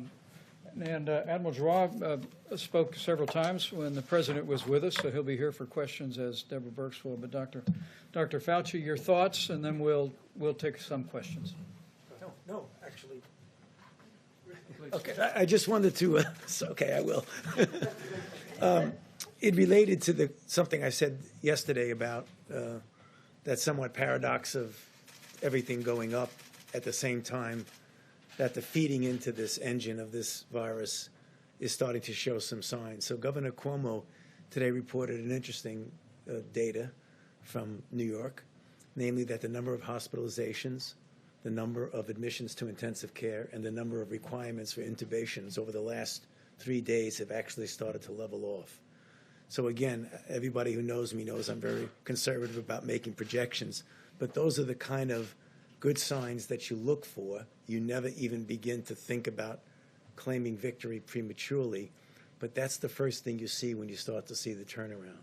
That doesn't mean we don't have a lot of work to do. That tells me, instead of saying, that's pretty good, it's we got there through mitigation.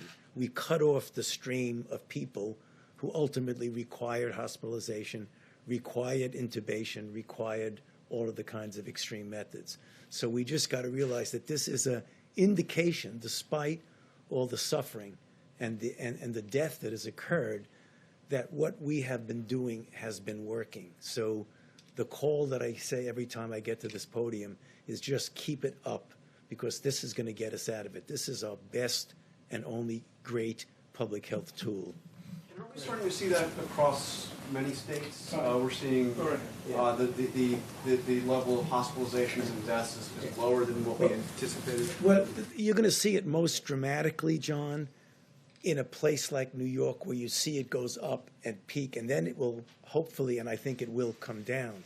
When you have places like Seattle, which and Washington State, who did a really good job from the beginning, it never really did that, so they were able to keep it down. And on the charts that Dr. Berg showed, when you saw California and Washington State, they were fortunate, they did a good job, that it never really got out of hand.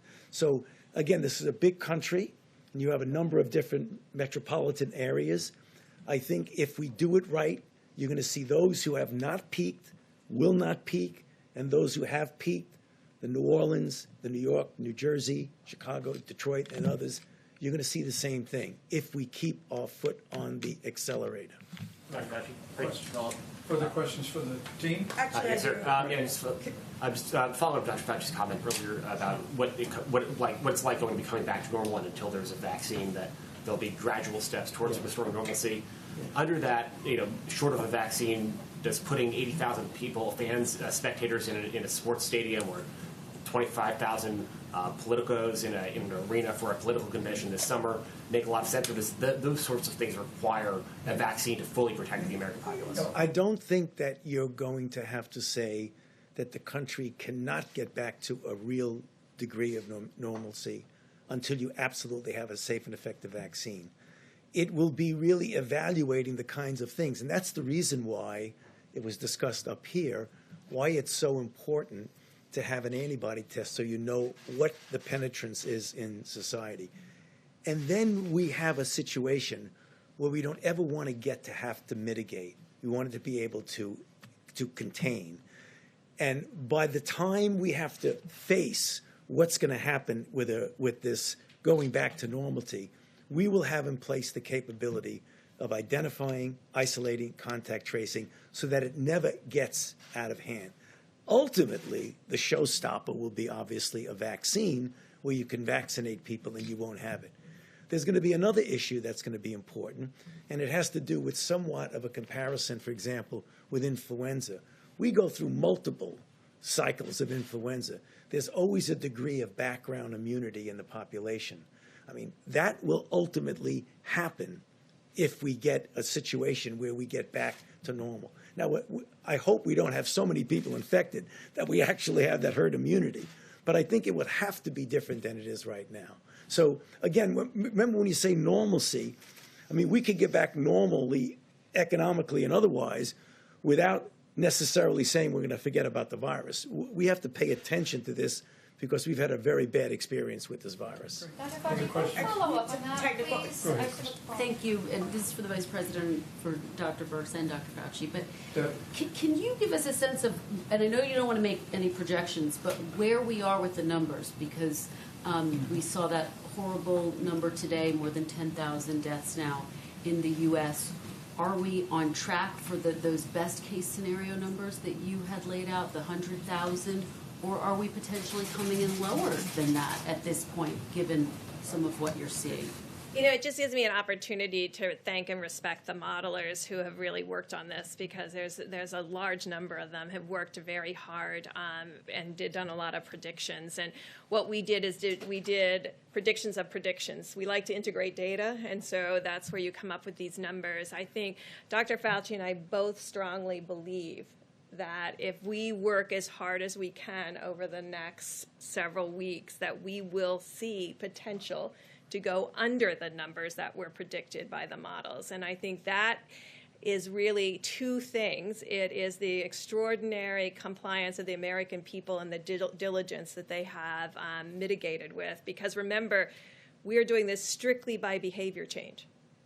It's very hard to change trajectory of viruses on just behavior change. We have had difficulty in our past doing that.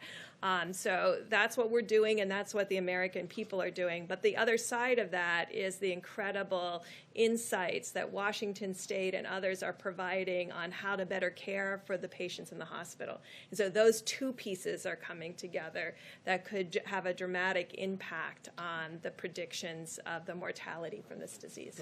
So I'm glad you asked that question, because I've said it a couple of times here. I want to say it again. Repetition is good. Is that models are good. They help us to make projections. But as you get data in, you modify your model. And I've always said, data always trumps models, always. So what I feel, and I believe that Dr. Birx also feels, that I don't think anyone has ever mitigated the way I'm seeing people mitigate right now. This has never happened in this country before. So I am optimistic, always cautiously optimistic, that if we do what I've been talking about over the past few minutes, we can make that number go down. I don't accept every day that we're going to have 100 to 200,000 deaths. I think we can really bring that down, no matter what a model says, because when the data comes in, they'll start to say, you know, maybe you are essentially overshooting the model. And I think that's where we can go. That's the reason why I like to always get up and tell the American people, it's the virus doing what the virus wants to do, and it's we as a society doing what we can do. And let me just amplify that from a layperson's perspective. And the American people are doing it. I mean, the initial data, what we've seen in California and Washington, support the fact that the American people are doing these things, which is nothing short of loving your neighbor. I mean, the truth is, the threat of serious illness for most Americans is relatively low. But the threat of serious illness for seniors with underlying health conditions or anyone with an immunodeficiency is very high. And when we see Americans putting these principles into practice the way you all have been, it really means you're considering others more important than yourself. And I have to tell you, for the president, for me, for all of us, it's deeply inspiring. We just need to continue to do it for all of these 30 days, and we'll bring that number down. How about a couple more, please? So, Mr. Vice President, when will you know, when do you think that you will know whether or not you will have to extend those 30-day guidelines, or if 30 days will be enough? Well, the experts told us that somewhere around the middle of this month would be the peak. And as we begin to see a couple of days, that might be the beginning of leveling, we're gonna watch that carefully, and we're gonna bring that information to the president. But for now, the decision is, and the request of every American, is to continue to put into practice all of the president's coronavirus guidelines. 30 days to slow the spread. And for all of you in areas that have been impacted broadly by the coronavirus, listen to what your state and local authorities are asking you to do, it will protect your health, your family's health, and it will save lives. Let's do a couple more, and for our panel, if you'd like. Jeff. This is more of a personal question, but Dr. Burks, can you tell us if your granddaughter's okay? And I'd like to know too. Well, thank you. Due to the great care of my 91-year-old nurse mother and my daughter, she's down to like 100 to 99 now, but it was 3 days of 104 and 105, which is, babies can do that, but it's very scary, especially when I couldn't assure myself that she was fine. So it was just some sleepless nights for me and them as they kept our fever down. So thank you for asking. You have the virus? Oh, or? no, I'm sure it's roseola or something. They have not been out of the house. They're not allowed out of the house. They've got 2 granddaughters under 1, 2.5 almost, and one only 10 months, and my 91-year-old and 96-year-old. So no one is allowed in that house or out of that house because there's too much precious cargo inside the house. How about one more question? We'll let Thank you you, all. Mr. Vice President. For whoever wants to answer this, it's a technical question. So FEMA says that it is in the process of distributing 90% of each state's allocated supplies for the National Strategic Stockpile.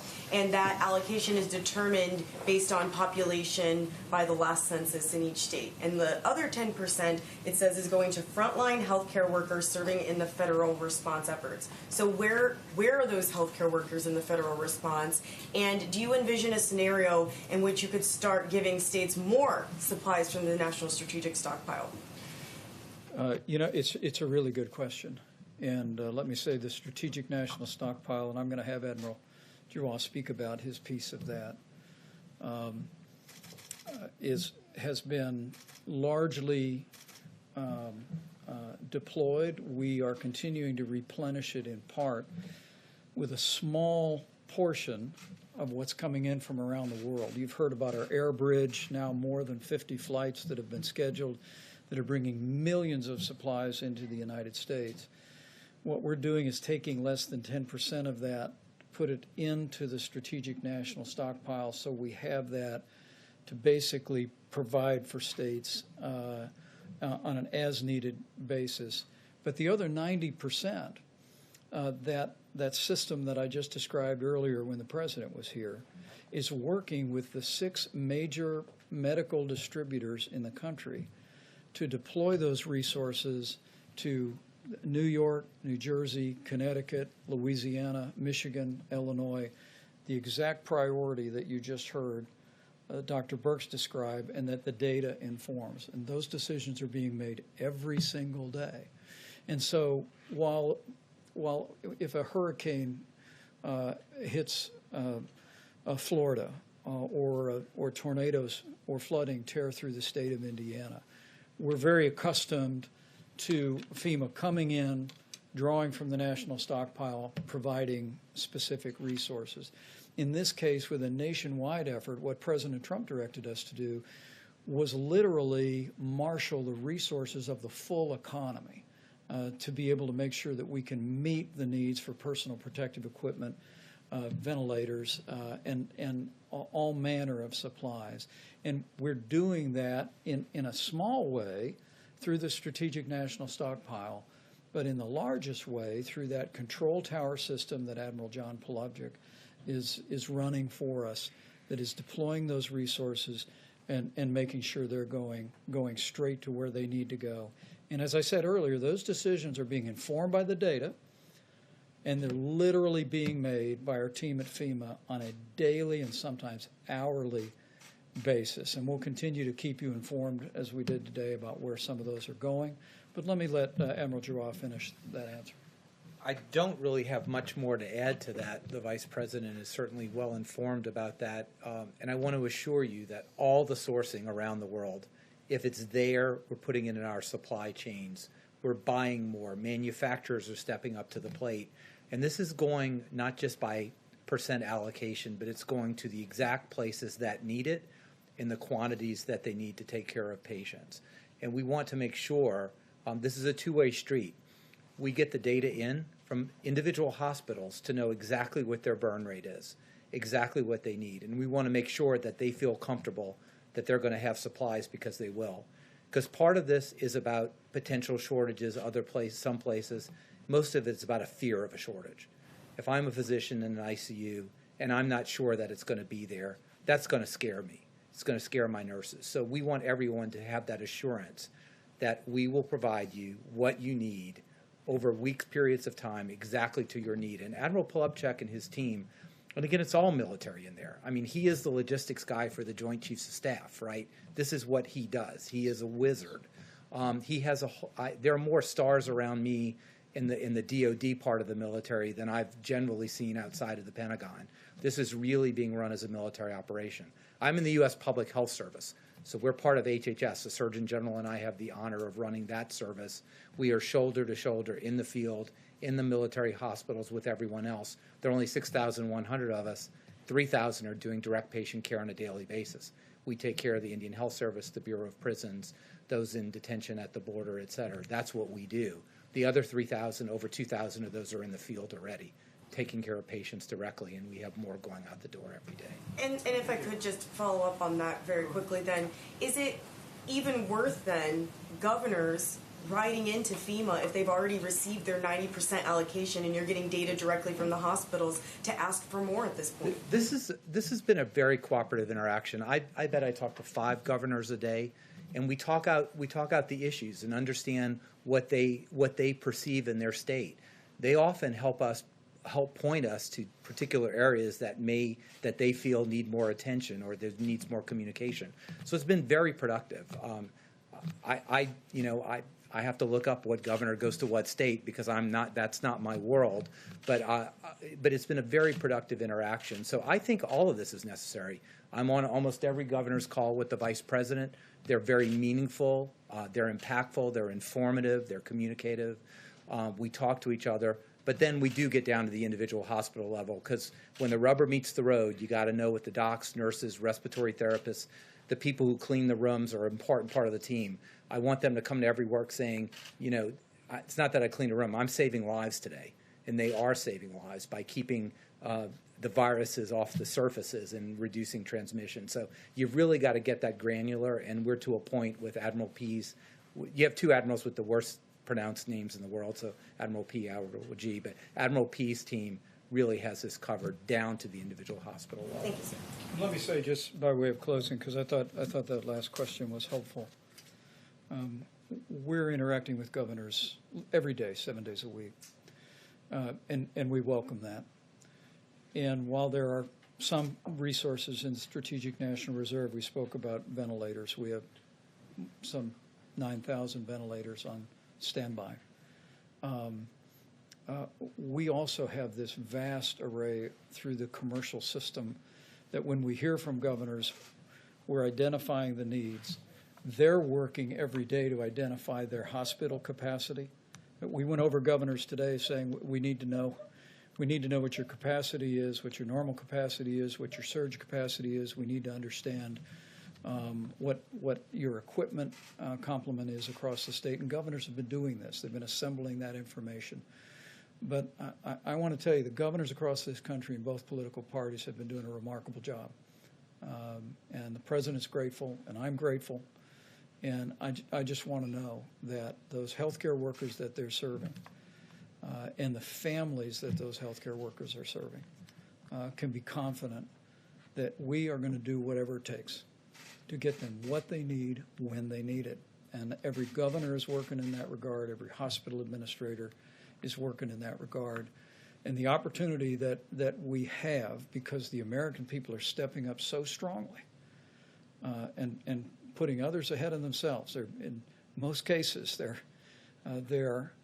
acting in a way that puts the health of others first. We're more confident today than ever before that we're going to be able to provide our healthcare providers and the states that are impacted with the coronavirus with the resources and the support they need to meet this moment. And we're just going to continue to work our hearts out and make that a reality. But I have to end with just a reference to the healthcare workers. You've heard these doctors talk about them. They're all healthcare people. You've heard the president talk about them. You all have seen them. And to think what these healthcare workers, doctors and nurses and medical assistants are doing every day. It inspires us to get up early, to stay up late, to keep working, to make sure they have what they need to be able to continue to do their job courageously. And I know I speak on behalf of every American when I say how grateful we are for each and every one of you. And in this very special Holy Week, I know millions of Americans are praying for our healthcare workers. I saw a picture that I sent out last night on Twitter. It was an article about a series of cities where doctors and nurses had paused to pray for the patients and the families that they were ministering to. And I just want to say to all those healthcare workers, I know there is a chorus of prayer going up every day for all of you. And with your continued courageous service and with God's help, we'll get through this. And we'll get through it together. Thank you all.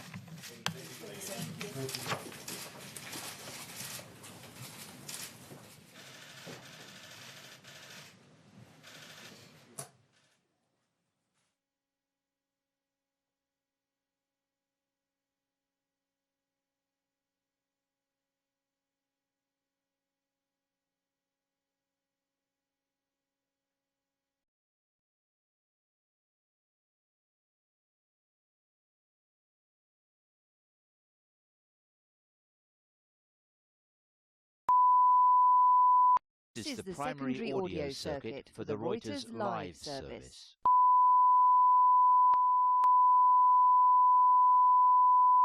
This is the primary audio circuit for the Reuters live service.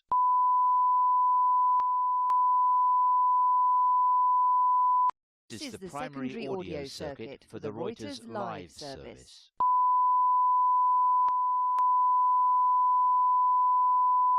This is the primary audio circuit for the Reuters live service.